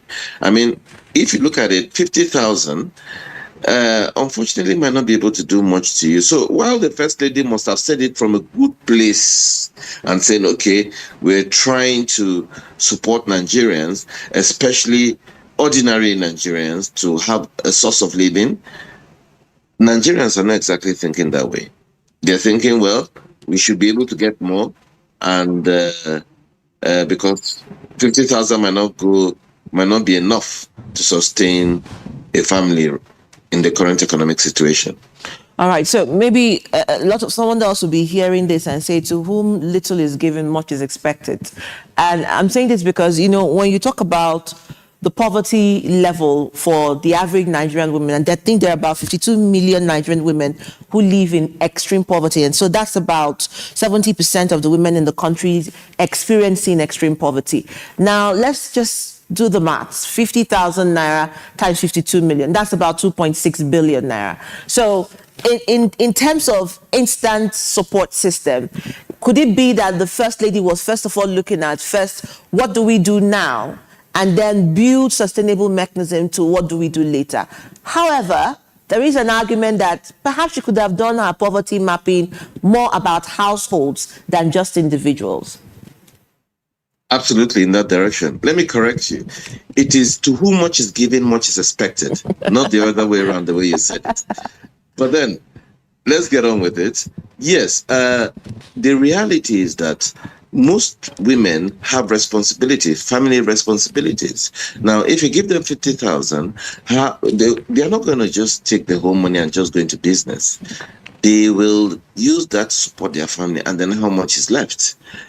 So again, the current economic reality might not support that. Yes, the First Lady is saying it from a good place, trying to help women, especially she's a woman, and she's taking the plight of women into consideration.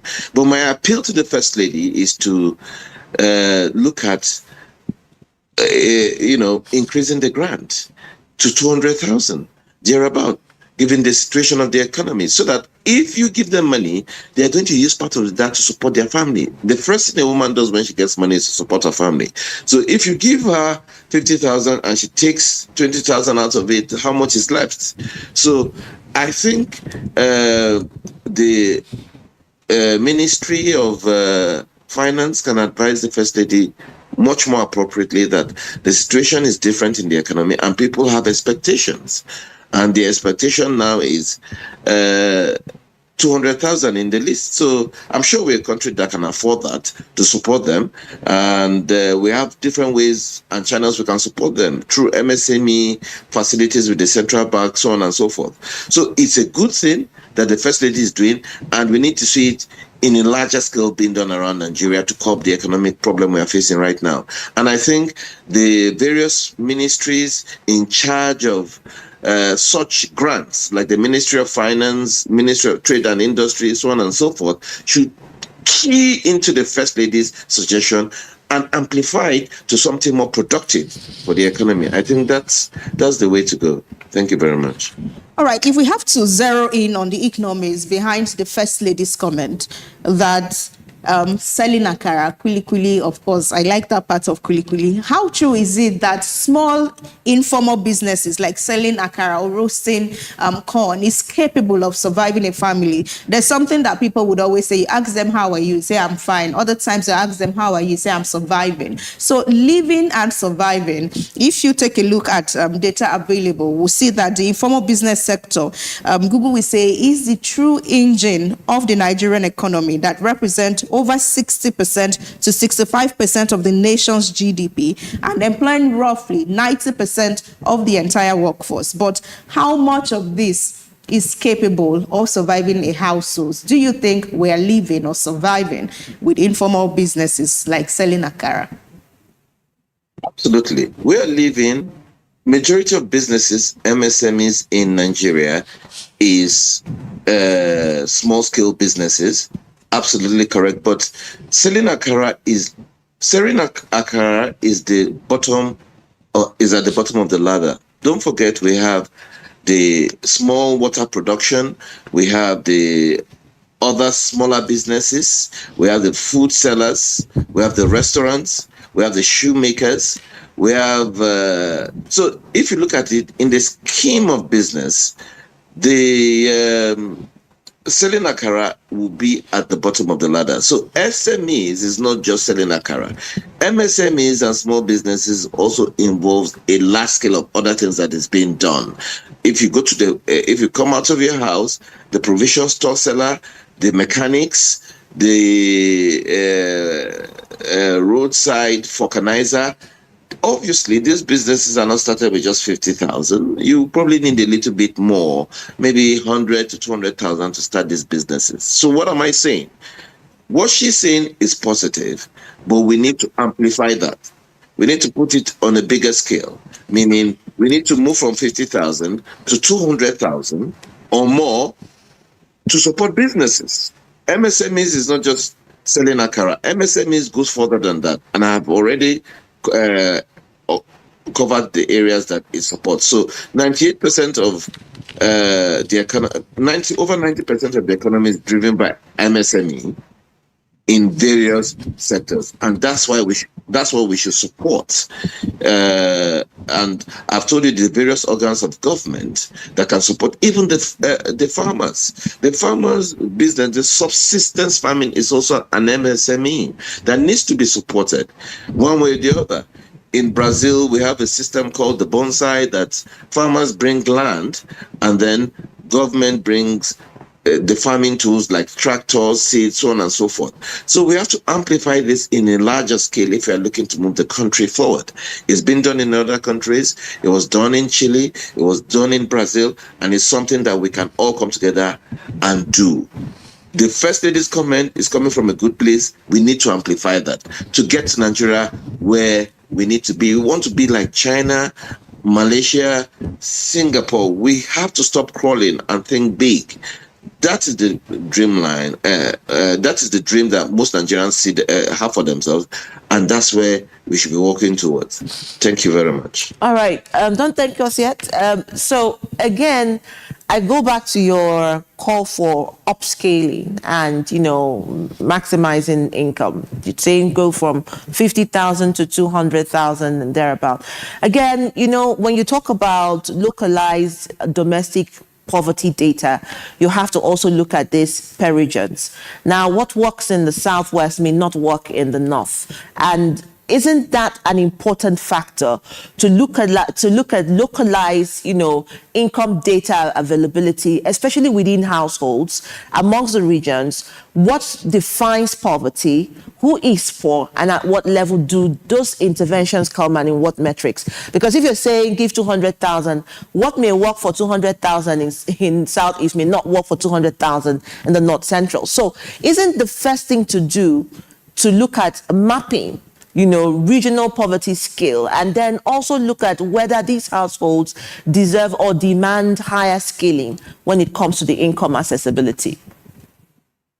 Absolutely correct, because what the inflation you have in one part of the country, maybe like Jigawa now, is totally different from the inflation you have in the Southeast, or the price of commodity in the South could be different from the price of commodity in the North based on the fact where it is actually produced. That is very correct.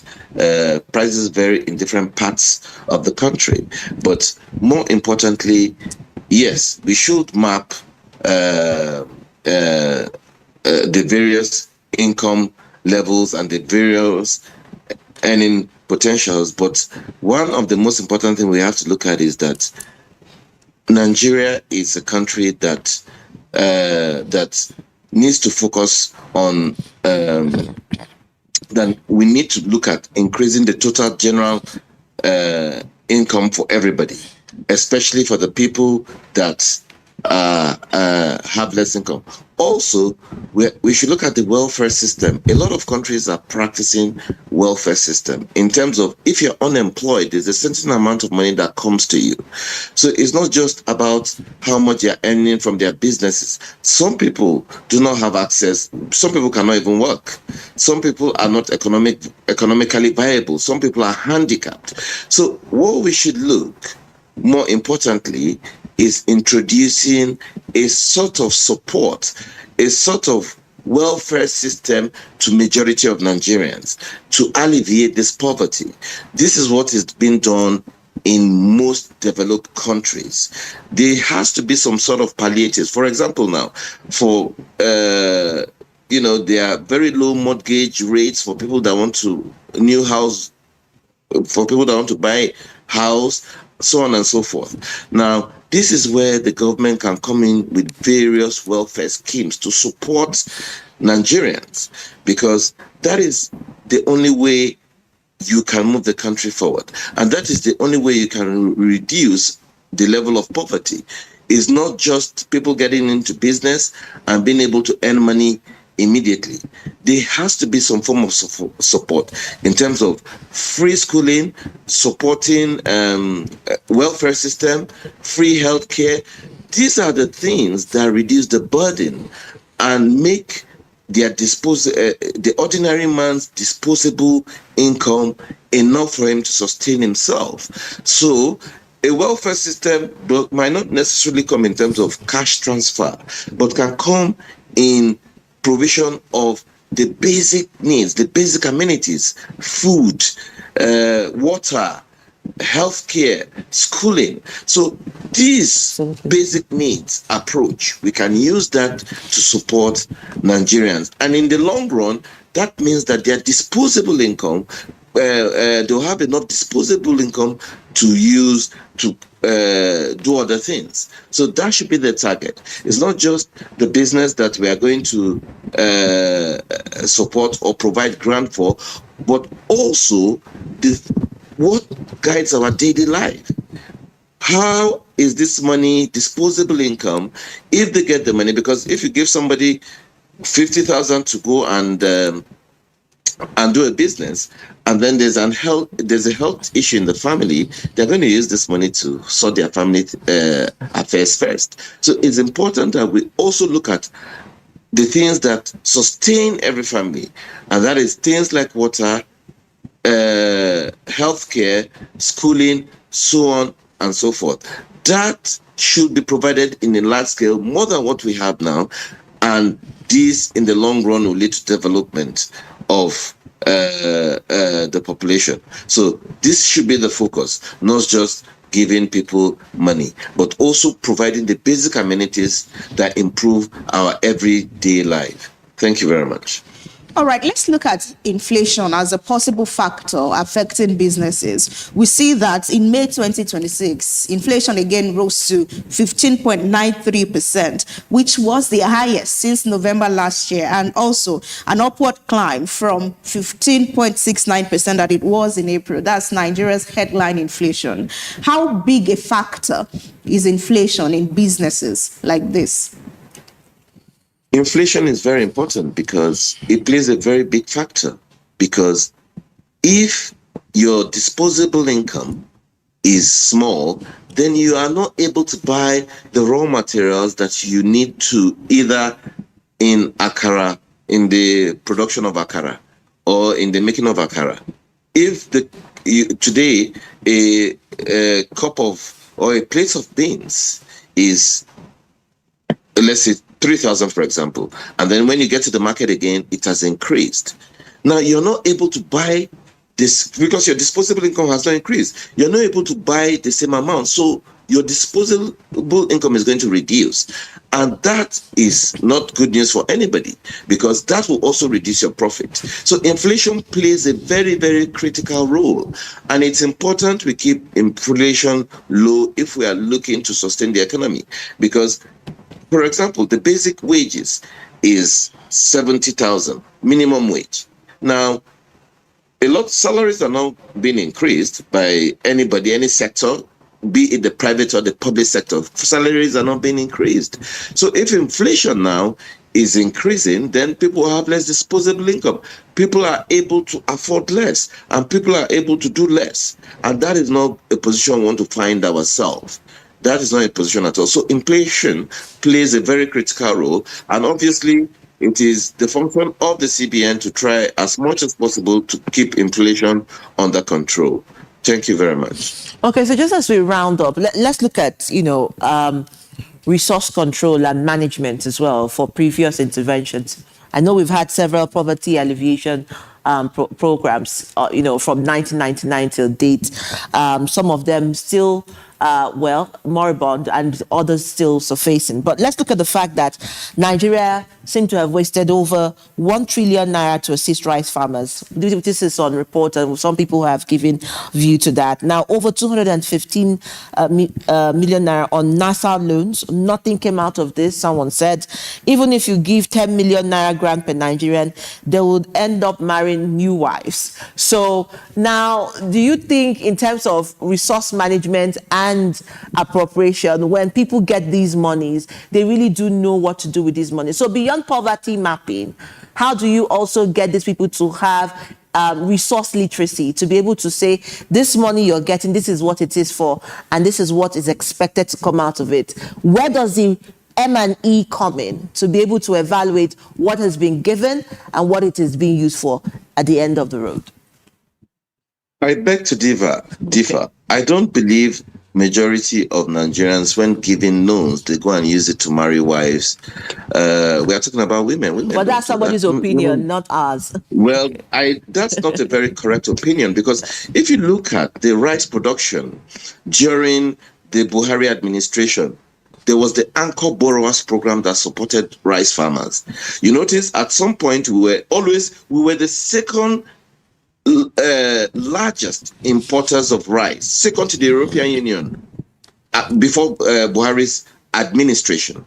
Now, the Anchor's Borrowers Program made us to start producing rice. Do you remember the time that we had stones in Nigerian rice and everybody was buying foreign rice? That is not the situation now. We are a rice producer now. We produce rice. Mm-hmm. These various programs have helped to move Nigeria, to move us from a consuming country to a producing country in terms of rice. So what I can say is that whoever the organ of government or the private sector that gives, I was an ex-banker myself, if you're giving a loan, microfinance bank loans, you are going to monitor the usage of these loans. You have people that will go out and give these loans to tomato sellers, and when they collect the money, they must bring back the goods, the products that they use this money to buy. So what am I saying? That we should have an effective monitoring system. You can't just give money to people and say, okay, well, take money and go. No, that's not how banking works. And that's not how the central bank should work. And that's not how the Bank of Agriculture or the Bank of Industry should work. Sometimes you don't even have to give them money. Sometimes you buy the raw materials for them. So if there's an effective monitoring system, then there will not be an issue of people diverting this money to be used for something else. And I believe a lot of Nigerians are industrious, as you can see around the world. Mm-hmm. And even in Nigeria presently, you see the small roadside seller doing a vulcanizer business, producing water. Nigerians are industrious. We really need to support them and guide them. There should be training facilities across the country for people that want to start small-scale businesses. This cannot be business as usual. We have to get down and dirty if we want to improve the economy. You cannot just be doing business the way we used to do business. We have to establish development centers for youths, for women, for the handicapped. We're a country with a lot of resources. We have resources in agriculture, wood, so on and so forth. We shouldn't even be having almajiris because there's a lot. We have a lot of land, arable land. We can produce sugar. There's a lot we can do, but we're not doing it. Take us back to the 60s. We have the granite pyramids. We have rubber in Sapele. all this, we can come together in a more structured economy and help to improve the lives of majority of Nigerians. So what we're missing is the proper structure and guidance, which it is what we should start focusing on. Okay. Thank you very much. Okay, so I hear you, because I know that since you talked about, pre-independence and independence, since 1960 till date, Nigeria has had over 40 distinct poverty alleviation programs, and one has said sustainability seems to be lacking, and I hear your call to action to evaluate. But just as you frame your thoughts in summary, as we look at, exiting this conversation, what should be the message for Nigerians who receive? And I hear you say the government needs to rethink skill, rethink monitoring, rethink, input and output. But what about the beneficiaries themselves? Yes, I call on the beneficiaries. Obviously, we are not 100%. The fact that majority of us might want to do business and are serious doesn't mean 100% of us want to do business and are serious. So I call, my message to Nigerians is that it should not be business as usual. We should take the grant seriously. Once given a grant, try and improve your life, because, people start small and get somewhere. It's not impossible. We should keep dreaming. We have the dream, the Nigerian dream of a beautiful tomorrow, and we have to start somewhere. We should take it serious and not give up on ourselves, because that is why we are living, to prove a point, to achieve something, to succeed. So let the struggle continue. That is my message to Nigerians. Thank you very much. All right, one of our viewers online is talking about industrialization, and he says that's the way to go for a country with double-digit inflation rate. He says maybe no business can survive, but do you think industrialization is the way to go? Definitely, industrialization is the way to go. In the past, we had the Arewa textiles, we had Peugeots, we were making cars in Kaduna, we had a lot of industries. We had 110 textile companies in the past, in the 80s. Now we have less than 10. We are importing textiles. These have jobs being lost to other countries, because if you're buying made in China textiles, you're carrying the jobs in Nigeria and giving it to China. If you're buying made Toyotas and Mercedes, which is what we say most of our lawmakers doing, you're carrying the jobs in Nigeria and giving it to Japan and Germany. What we should focus on, industrialization, is to focus on made in Nigerian goods and services. I've said this so many times.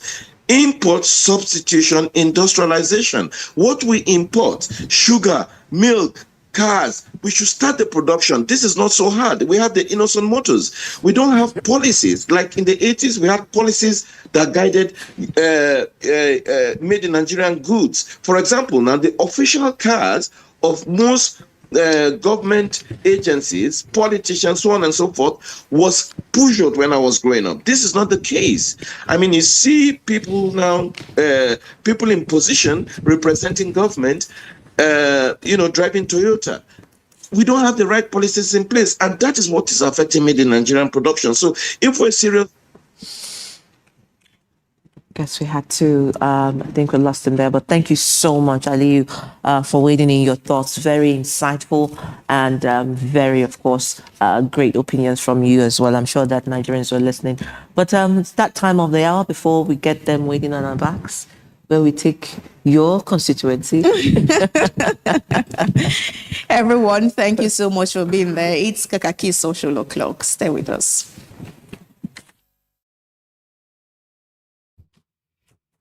In the Gender Agenda is where policy meets people.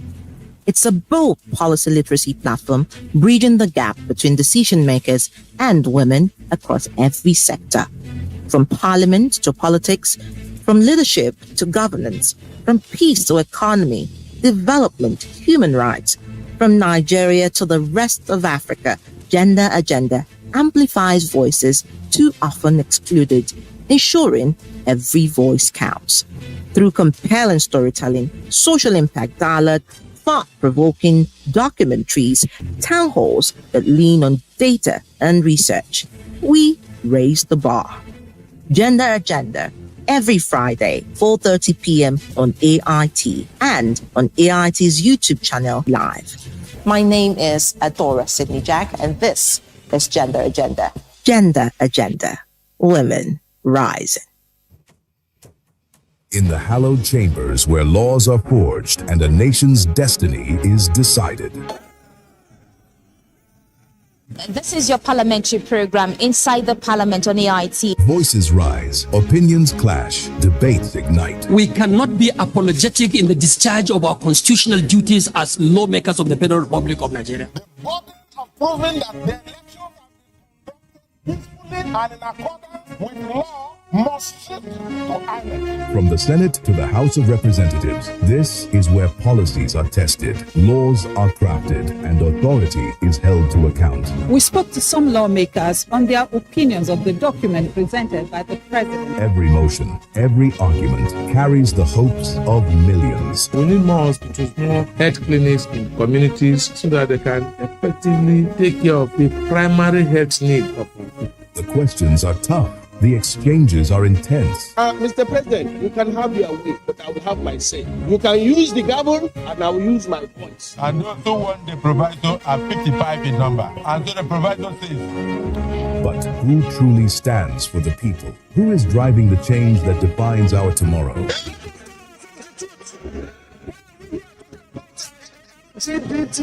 GTBT, whatever. Get the answers on Where Nigeria Decides on Inside the Parliament on AIT every Tuesday, 4:30 p.m.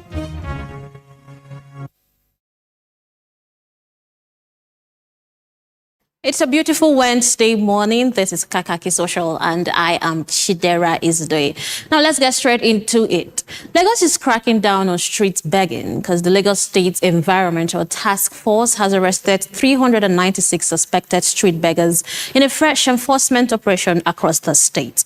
Authorities say those arrested will be profiled and returned to their respective states of origin as part of efforts to tackle street begging and maintain public order. The move has sparked mixed reaction, with some Nigerians applauding the initiative, while others are calling for more focus on long-term support of the state. Let's see how netizens are reacting to this. Now, Mr. Nayland says this never worked. Clean up the states and let things be organized. Now, solve the issue. And moving on, Godson said, I applaud Lagos State government on this. The beggars in Lagos are almost the size or more than the size of the working class. The northern beggars live on the roads and they he says they urinate, so they should go back to the north and do that in their states. And still continuing, Franklin is saying arresting and repatriating beggars is just moving the problem from one state to another. The real issue is the widespread poverty and lack of social support system across the country. Until those are properly addressed, these raids will keep happening without solving any problem.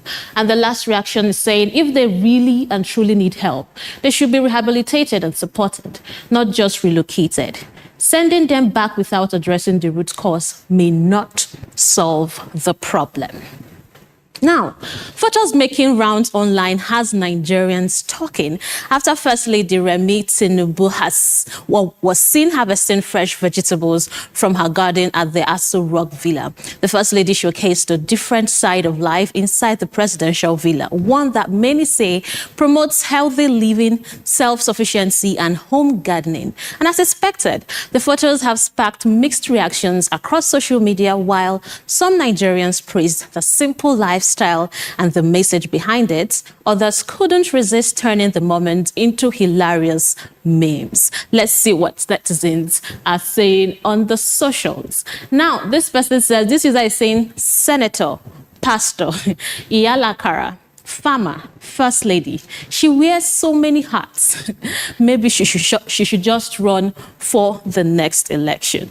And the next user is saying, okay, we have another user who is saying something similar. The next slide, please, where we have another reaction to that story.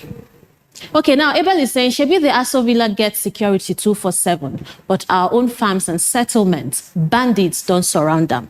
Madam, keep all this showcasing to yourself. And still reacting, Miles is saying, tell her to give all Nigerians the same resources she has in her backyard and watch everyone manufacture food from their homes. Okay, now moving on. Diplomatic tension is rising in Africa. Ghana has postponed high-level engagement with South African presidents following the reported xenophobic attack and the death of a Ghanaian citizen. While some reports describe it as rejecting a planned visit by the South African president, South Africa says the engagements were simply postponed. Now, this development has sparked widespread debates across the continent, with many persons calling for stronger protection of African migrants. But then, what do you think about all of this? Was Ghana right to take their stance? Let's hear what you have to say in the comments at our YouTube channel. But then the Testament podcast is saying a step taken in the right direction.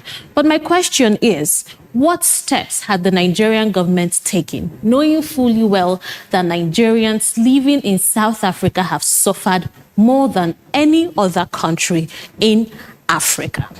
And then Idris is saying Ghana did the right thing standing firm. You can't roll out the red carpets while your people are getting attacked over there. Rabosa needs to fix the xenophobic issue at home first before any state visit. Respect to Accra for protecting their citizens. And still reacting in that story, Sophia says South African president should call his people to order instead of going to Ghana. This is not a time for visiting other countries. I think we have one more reaction in that story from Twitter Boy, who says, at least he will stay in his own country. This will help him to be patriotic if he wants to. If all Africans can stay in their country, no one will complain about anyone. Now, fresh political storm is in the Nigeria's Democratic Congress, NDC, as the party has called for the immediate dismissal of the chief staff of the president, Femi Gbajabiamila, over allegations of a massive corruption scandal involving a purported fake government agency and the alleged sale of appointments. The demand has ignited intense political debate, with supporters and critics trading reactions online. But as of now, the allegations remain contested and official responses are being awaited. Let's see how you all are reacting. Now, Youth in Process says, entrusting a position of that magnitude to someone who struggles to scrutinize agencies under his own office, even when their proposals end up in the national budget, is an oversight Nigeria is already paying for and should never repeat. And Olari Wadri is saying, LOL, this opposition won't cease to amaze me. They called for INEC chairman's sack, but nothing happened. And they are still calling for another person's sack.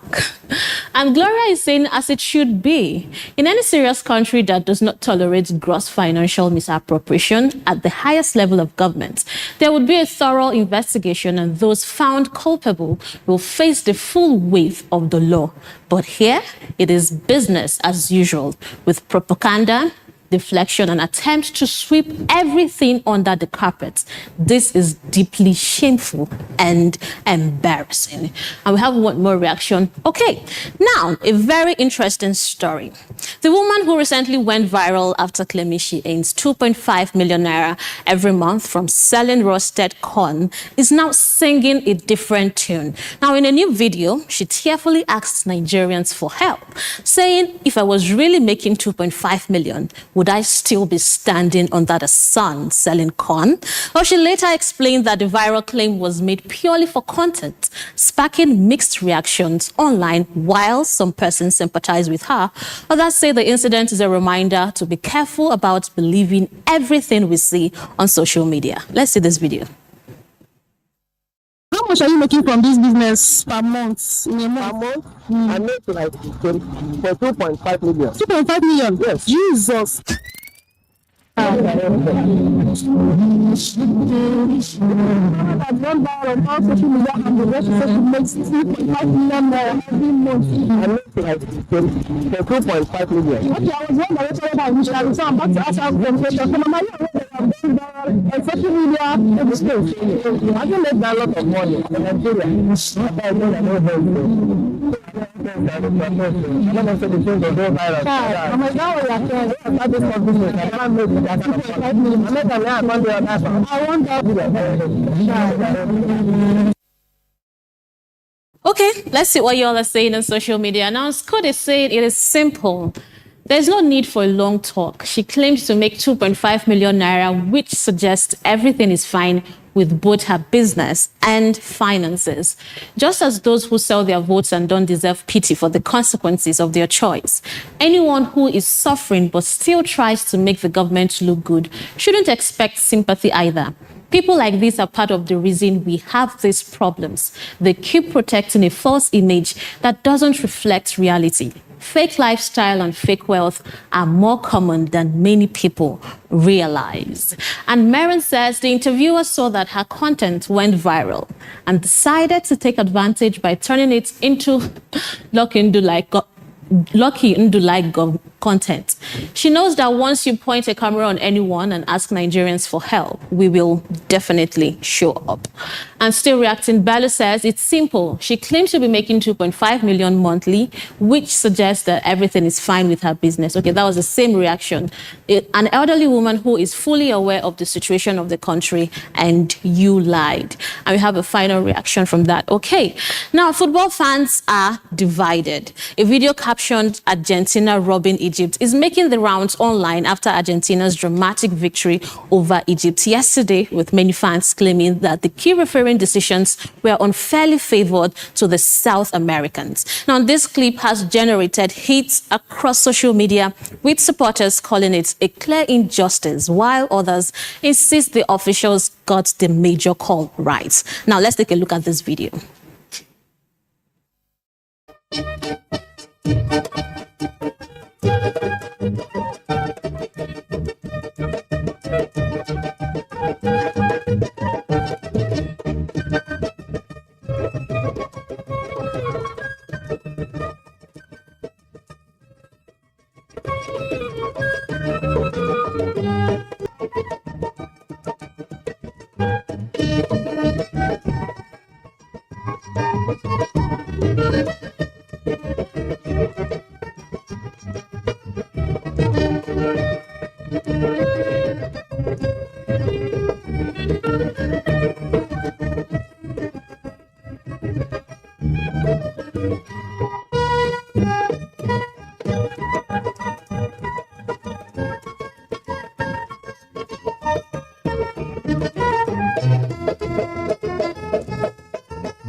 Okay, now the gist on social media is that Argentines are very rough, and then FIFA is favoring Messi. But let's see what is going on. Now, PJ Iguodalo says Argentines are out here jubilating like they dominated the entire game. Let's be real. You got completely outplayed by Egypt for 70 minutes. I don't see Argentina winning the World Cup at all. And reacting, Emeka says, FIFA, please come and explain to us why you introduced VAR, because why is everything set to work against Egypt? And still reacting in that story, Virus says Argentina fans will be celebrating like they earned it, while Egypt fought with 11 men against the ref too. I want to know when the investigation is starting.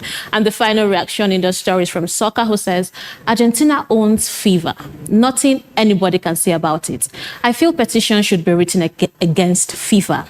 Infantino must be exposed. Okay, now that is a wrap on the segment this morning. You can reach us via the social media handles displayed on the screen. I am Chidera Isdo. See you same time tomorrow. Excuse me, ma. This is your 100% year. Babes, are you sure you want to spend this much on hair? Didn't your landlord just increase rent? I said for this one separately on Money Point. No, you say you save on Money Point. Yes. This Madam Money Point here, the array of your there, it charges David's Money Points I used to have it. The rest of this my submit, beat David's Money Points I used to do it. The salary of this my staff is save as you transact. Jennifer, Money Point save as you transact. Money Point fixed savings and Money Point target savings. You go give your money to Adaku today. You see Money Point account there. You know go open a savings account. Now Adaku you shoot. I beg everybody inside this my room. Oh yeah, bring out your phone and download the Money Point app now. Even you. What are you waiting for? Download the Money Point app now. Adaku, wow, Money Point account. Money Point, made for your progress. Every day, across forests, highways, towns, and villages, brave men and women stand watch so that Nigeria can sleep. They leave their families behind, confront danger head-on, and make sacrifices many of us will never see. Yet, the enemies of our nation continue their assault. They target our children. They murder innocent citizens. They force families from their homes. They turn thriving communities into places of fear and uncertainty. Their goal is simple: to break our spirit, divide our people, and steal the future of our nation. But Nigeria is stronger than terror. As we demand greater accountability, stronger security measures, and more effective action from those entrusted with our safety, we must also play our part. Support our security forces, salute their gallantry, stand with those who stand for us. If you see something, say something. Let us be our brother's keeper. We must never surrender to fear, despair, or hopelessness. This is not the time for division, not by tribe, not by religion, not by region, not by political party. Because terror recognizes no ethnicity, no faith, and no ideology. Its enemy is all of us. And together, united as one people, we can defeat it. For our children, for our communities, for our future, for Nigeria. Join the movement. Stand for our country. Stand for one another. #Unite against terror.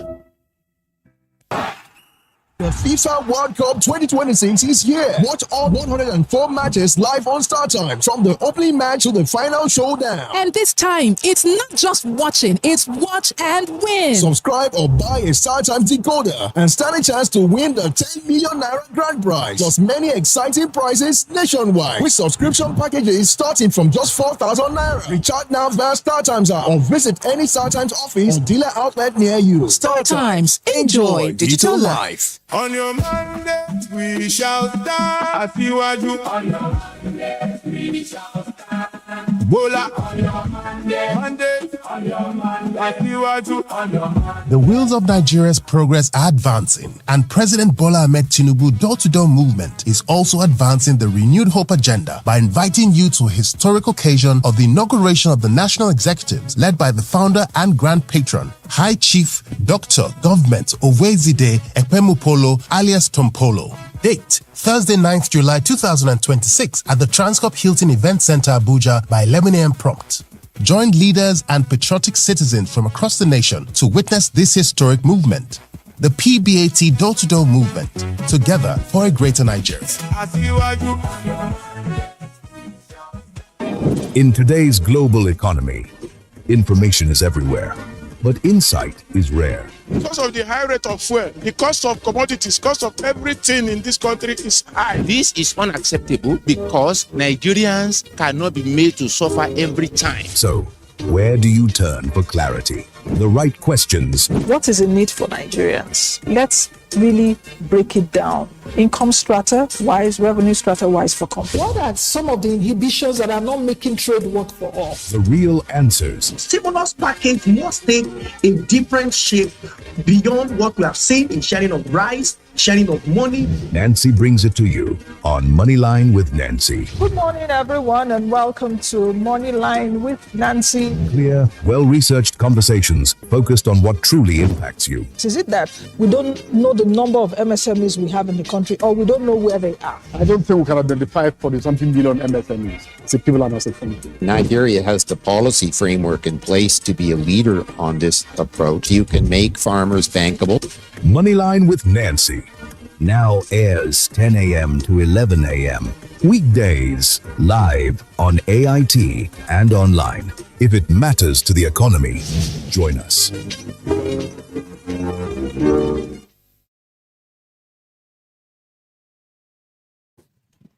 Well, thank you for staying with us. And that was of course, Kakaaki Socials with all of that energy coming up from our constituency. But lots of conversations to have there, really. Lots. And I think that, what's really is very important is that Nigerians still do find time to do memes and skits. They have all the time. They have all the time. That's where they go for free. Even mainstream may want to sometimes charge them because, that's a secret. Because of, interest and all of that. But they have all the free time, all the free space to use on the space of social media to air their views and perspectives. Indeed. All right, so we now move over to our second conversation, but we will not be handling that. Of course, Dr. Dennis Ejo is right there going to take it over from here on our cancer awareness program that comes up about this time this week. Over to you, Doctor. Good morning. How are you guys doing? We can't see you, though. I can see you and hear you clearly. Thank you. Good morning. How are you guys? Thank you. Good morning, viewers. It's another week, it's another day. Thank you all for joining us. Together we fight, together we win. That's my slogan. I think I believe it. No, I don't think I believe it, I do. Good morning, everyone, and welcome to another edition of Common Cancer Awareness with Dr. Dennis Ejo in partnership with AIT. I am Denise Ejo.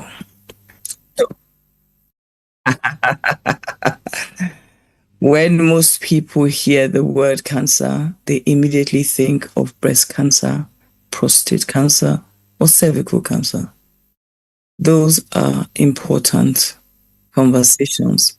But today, we're talking about a cancer that many Nigerians have never heard of. It is sarcoma. Because it's uncommon,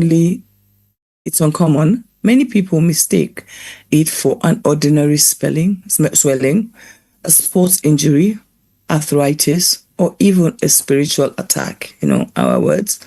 Some spend months or even years moving from one place to another before receiving the correct diagnosis.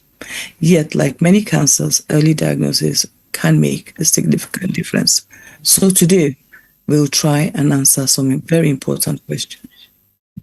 Joining me this morning is someone passionate about improving cancer care, my personal person. Please welcome Dr. B.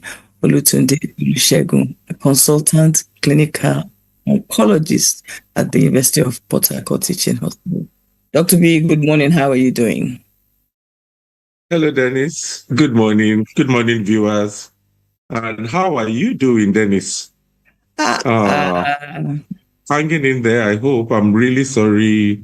I'm so sorry about the recent passing of your dad. And I know I'm getting you. I just have to mention this.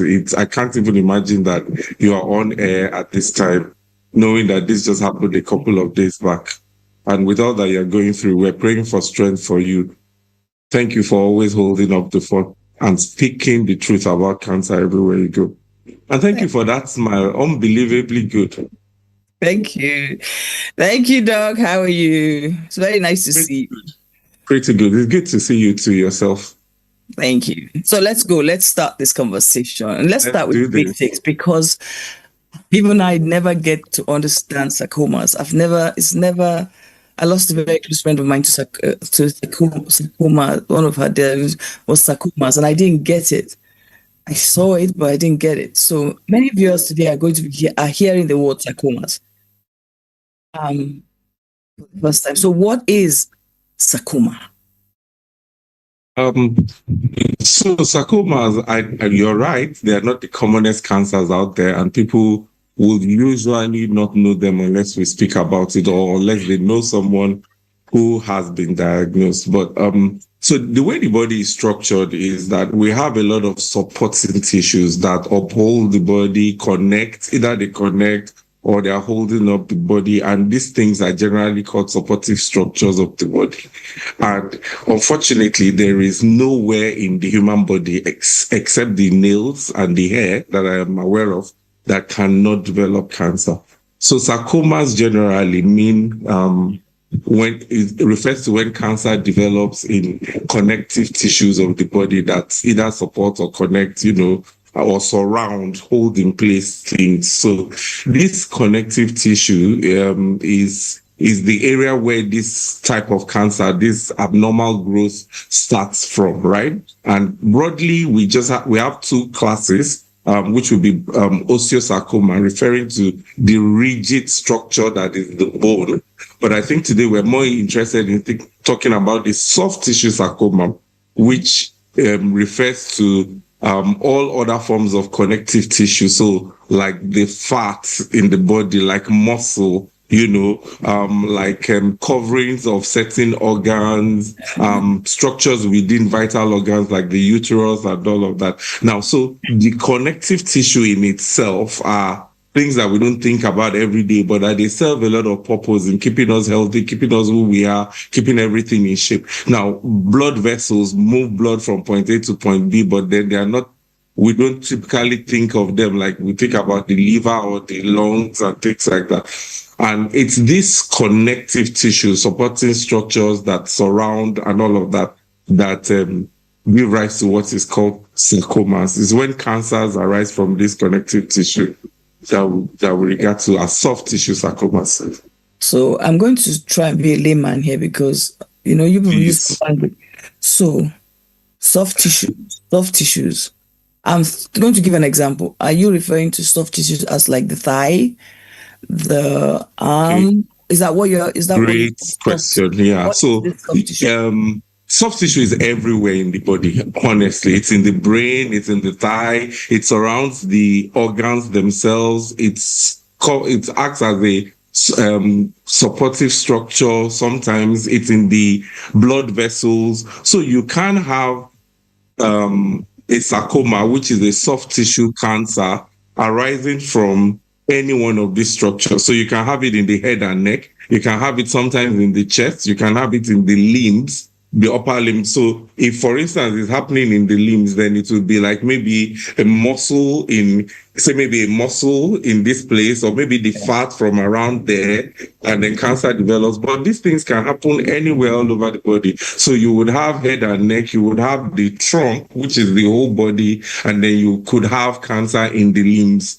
And all of this, as long as they're coming from supportive structure that is not bone, then they will be collectively termed supportive soft tissue sarcomas, generally speaking. Does that help? Yes, I think so, but maybe we'll keep going on this thing to make sure just keep going. Okay. Yeah.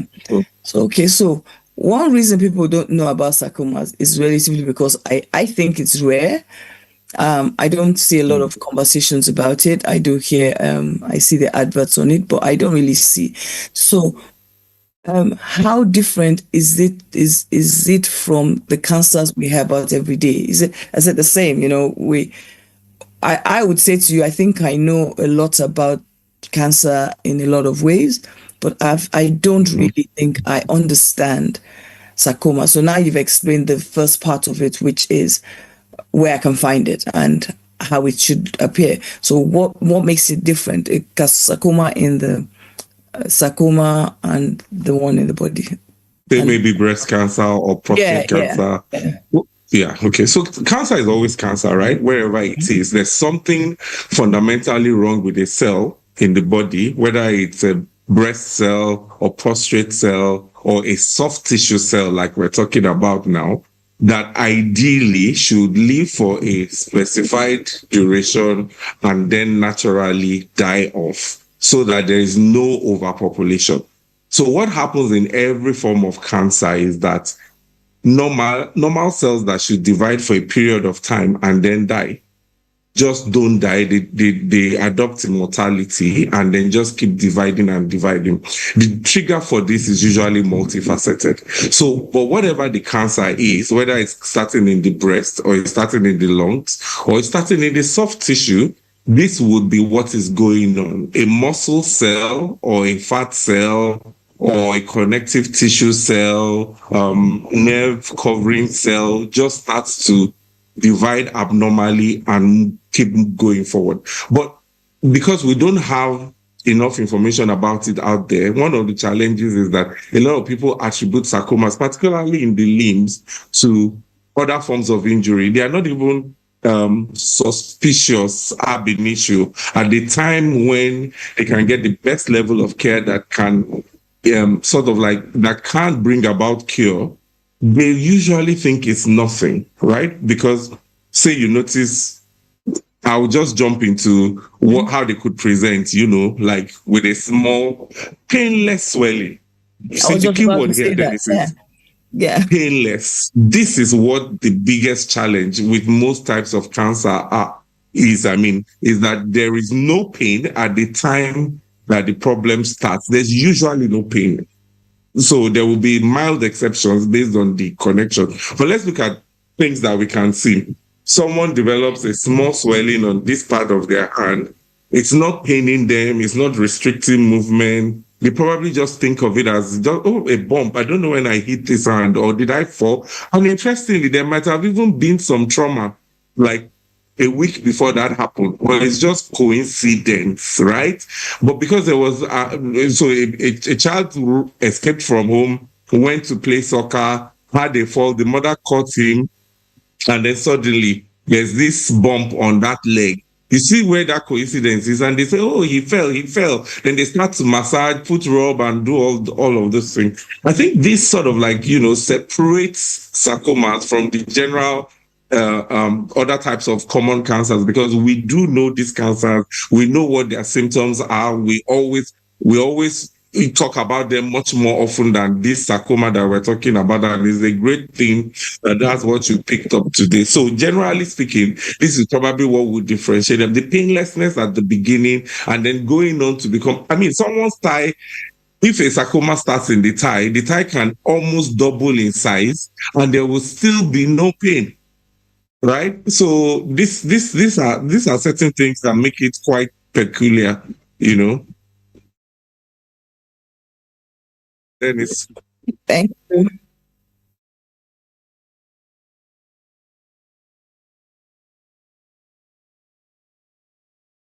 You can go ahead, Dennis. Okay, so I think we should continue. You're right. I think the station are not following up. Let's go on to the next question. Also, sarcomas are different. So I'm going to ask you the next question, and that because there was something you said which was very interesting, and that was the fact that sarcoma do not necessarily have never hurt, and it's very interesting. Okay, so let's look at this. Why awareness matters in Nigeria, and that is the key thing, because we are very good at having things wrong with us and we don't act. So why is awareness of sarcomas especially important in Nigeria? Okay, so a brilliant question. There was a bit of background noise, but I think what I heard you say was, why is the awareness important? Why is a program like this that you are doing really important? Look, the thing with sarcomas is that they are pretty tough and difficult to diagnose. First of all, detect that there's a problem.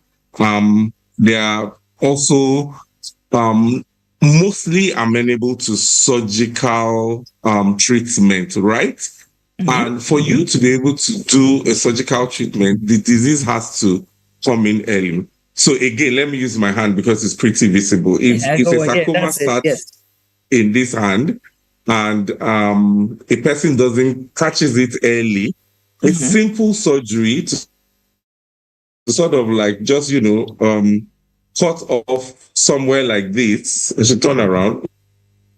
Okay. Yeah. A simple surgery to just cut off an area like this may be all that person needs to survive. But the problem with it, because it was painless and, it has gone farther before the patient comes in. A reason where a cancer that started here has then spread all over here, and it makes it pretty challenging for you to then fix. And at that time, the only solution may be to come here and then take it off from here, right? Because the patient didn't present early, and that's a loss of a limb. So imagine if this is happening on the leg. Imagine if it's happening on the head and neck. Imagine if it's happening somewhere inside on your chest, right? And that window of opportunity to carry out that surgery really early is missed, then, you can't, there's much more damage. So if we're not talking about it, if people are experiencing symptoms like, so depending on where it started from, a painless swelling in the knee or in the thigh or in your arm, or you notice a bump on your head, or if it's on the inside of the brain, maybe there's persistent headache, or maybe on the neck, you notice a swelling. If someone doesn't make a move very quickly, right, it's going to be so devastating at the time when you finally get to the hospital. And it even gets worse because a patient comes to the hospital and doctors are saying, oh, I'm really sorry. This small bump that you thought was a pimple has then gone on to involve this hand, and there's no way we can excise this. We think it's in your best interest to take out this hand. And then the man is devastated, and it's a difficult decision to make. They can't come to terms with that, like, this thing is not even hurting me, or it only just started hurting me, or it only just started bleeding. And why are you telling me you're going to take off my whole hand? And so they leave the hospital and go to other places looking for other forms of care that will do anything but take off their limb. And then, of course, unfortunately, too many charlatans, unregulated charlatans out there who deceive people, talk about all sorts of stuff. We should talk about again and again, maybe on another one of your programs, about this so-called effect of alternative medical practices. I'm not saying they are not good for what they are good for. I'm just saying that they are not good for everything, And then by the time that patient pursues that, trying to save, say, maybe that hand, he eventually comes back and we now have cancer that has spread to the lungs, that has spread to the liver, and was even in a worse state. So even taking off that hand or taking off that leg is not going to be of any help anymore, because the cancer is now in the lungs, is now in the liver. So the more we talk about it, the more people are going to take steps, hopefully, whenever they see something. I'm not saying every bump you see on your body or every discomfort you have is cancer, but I'm saying that every bump may be cancer until you've checked it out before you will really know what it is. So advocacy can never really stop with anything cancer. Dennis. Okay. Thank you. So you're going to do one last thing for me, and that's your message to healthcare workers. Just a message, and the better public. Just give me, I'm rounding off now. So what message would you like healthcare workers, members of the public, to remember about sarcomas? So what is the key thing they have to remember? I mean, I've already picked up a lot of things, but that's me. What is your own thought? Great stuff. So as much as sarcomas is not common, if you're watching this program, we're not trying to peddle in fear or alarm. We're trying to increase awareness. So please, if your child or someone you know has a complaint of a swelling, whether it is painful or not, but it's not reducing, maybe characteristically even slowly increasing in size, despite the fact that there might be a preceding history of trauma or not, if they have any other symptoms, blockage of their nose that just won't go away, pain or swelling anywhere else in some of the tight places like the neck, abdominal discomfort that is persisting, how about you go to a hospital, a proper good hospital, get yourself checked. If it's something minor, checking will detect it and it will be solved. No assumptions here. If it's something major, checking will detect it, and then steps can be quickly taken to prevent it. And I think that for healthcare workers, please have a high index of suspicion. Stop being nice to patients and trying to make them think, oh, it can't be serious. Why don't we just assume the worst and then find out we are wrong, rather than encourage patients to think it's not serious and then it turns out to be sinister. So, and if anything is beyond the practice, please refer the patient. Sorry, Dennis, you can go ahead. No, thank you. I like the way you've ended it. Assume the worst and then get the best outcome. Yeah, that is fantastic. That's a nice way I want to end this, actually. Assume. Thank you so much, Dr. B, for helping us understand a cancer that too many of us don't understand, and it goes unnoticed. Today's conversation reminds us that rare does not mean impossible. Although sarcoma is less common and many other cancers can affect children, young people, and adults. Knowing the signs and seeking medical attention early make a real difference. So to everyone watching, if you notice a lump that continues to grow, swelling that does not go away, persistent brain pain, or any unusual change that concerns you, please don't ignore it. And don't rely solely on home remedies or assumptions. Get it checked, as our doctor just said, by a qualified health practitioner. So at Common Cancer Foundation, we believe that awareness saves lives, and every conversation brings us one step closer to early diagnosis and better outcomes. Thank you for joining me. And next time we will have Professor Odedino, the chairperson of the NCCP Technical Working Group of the Federal Ministry of Health and Social Welfare, to talk about some serious changes that have happened in the cancer space and in the medical space. So until then, stay informed, stay healthy, and remember, early detection saves lives. Dr. B, thank you for joining me. And thank you, our viewers. Have a fantastic day. Together we fight, together we win.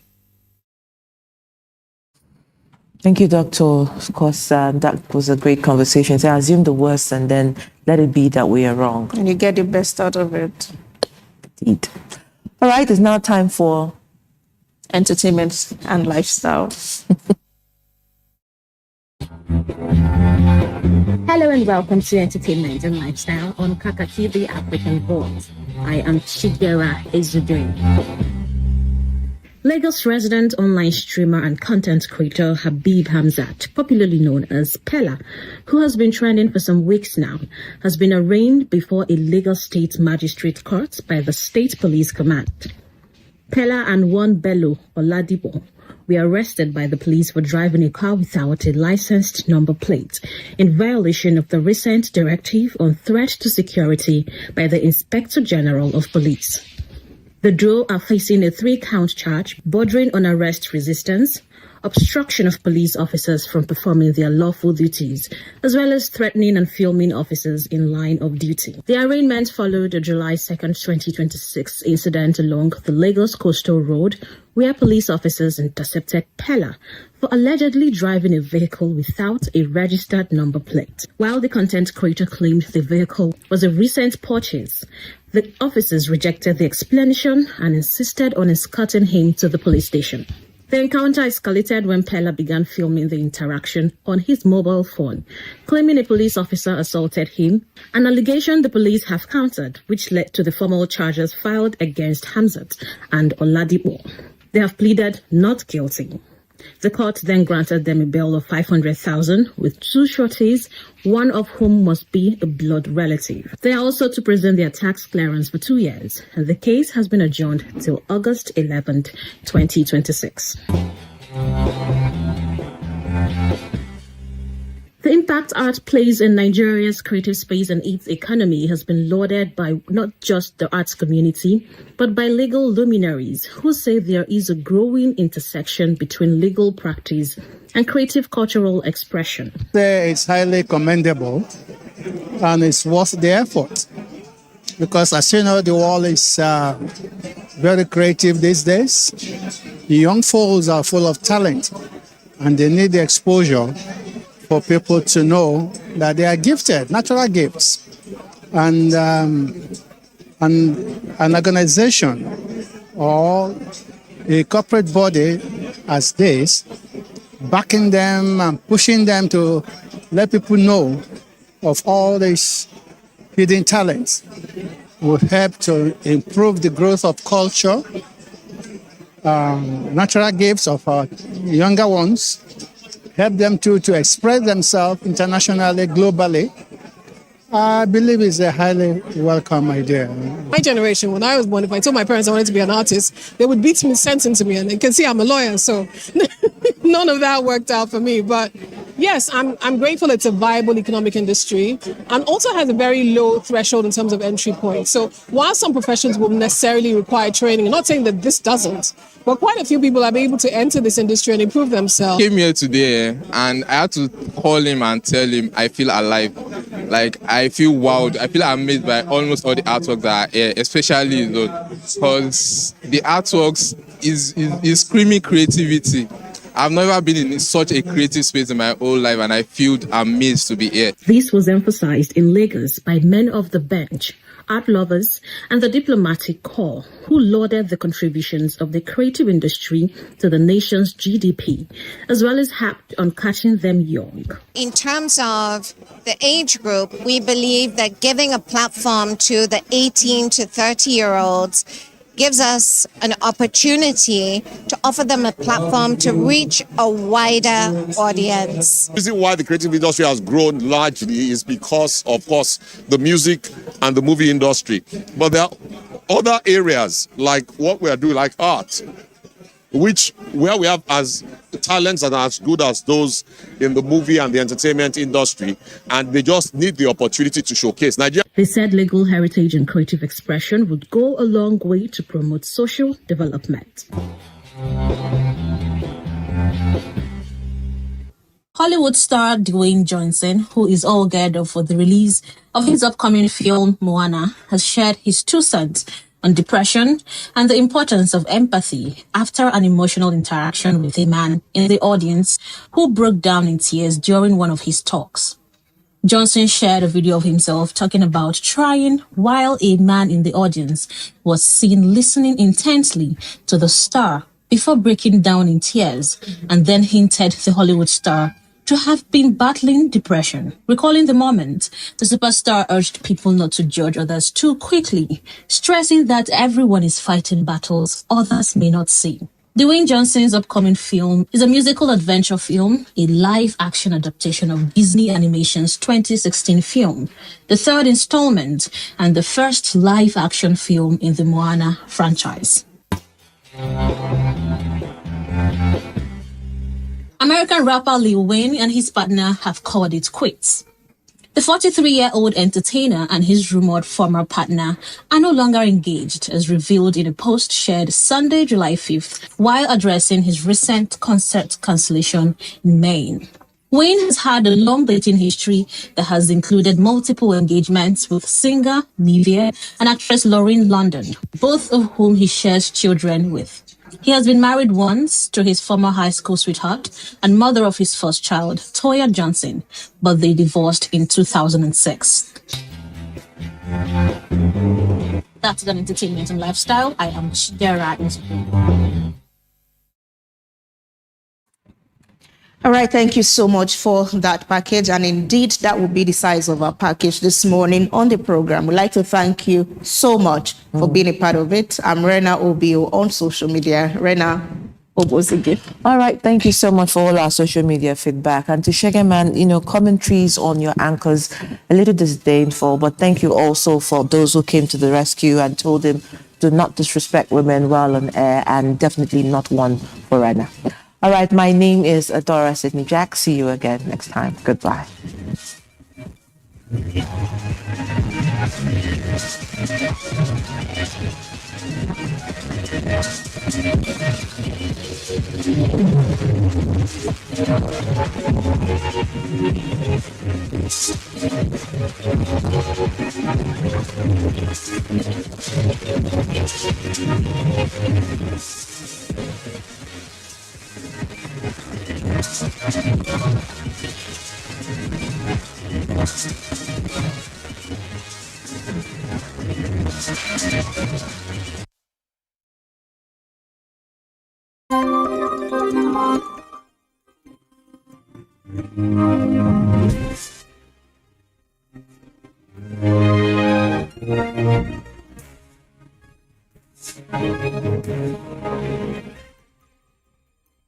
AIT, sharing the African experience.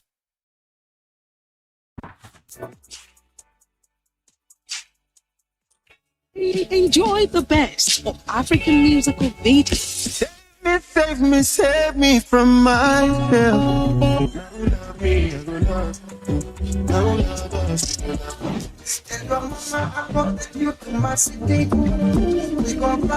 Tell me now, who's that girl? Who's that girl? What's poppin'? That girl is not stopping. What's on it?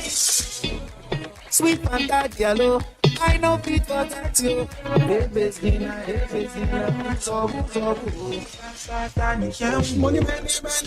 people, many people.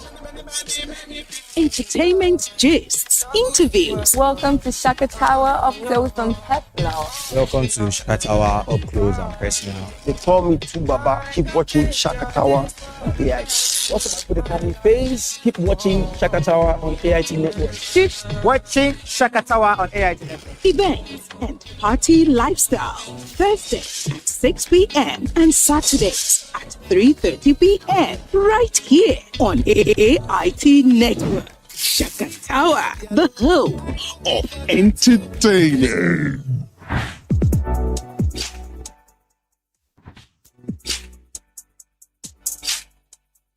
This is Spice the Marriage Show. It's usually all about relationship and marriage, but we are looking at those things that can make this country a better place.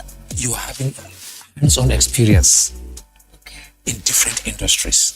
So we don't want to just give certificate. We want to give certificate. And I always tell people, what Did you you hear sabi? that? Certificate. Yes, not what you sabi. Certificate. Now, what you sabi certificate is good. good. But what can you do? Today, Nigerians are very, very intelligent. Thank you very much for staying tuned. And I will always say, whatever it takes in your relationship or marriage or anything concerning your life, you alone can fix it. I still remain your host, Regina Dokpesi. Bye for now.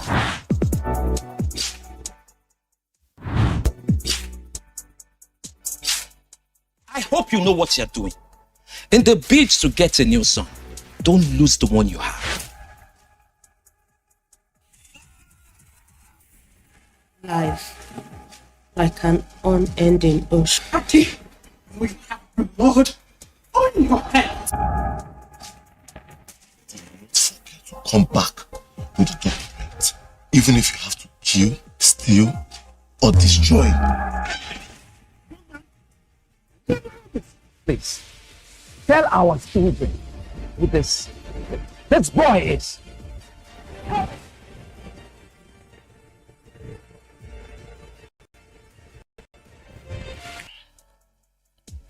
Don't be carried away by my beauty.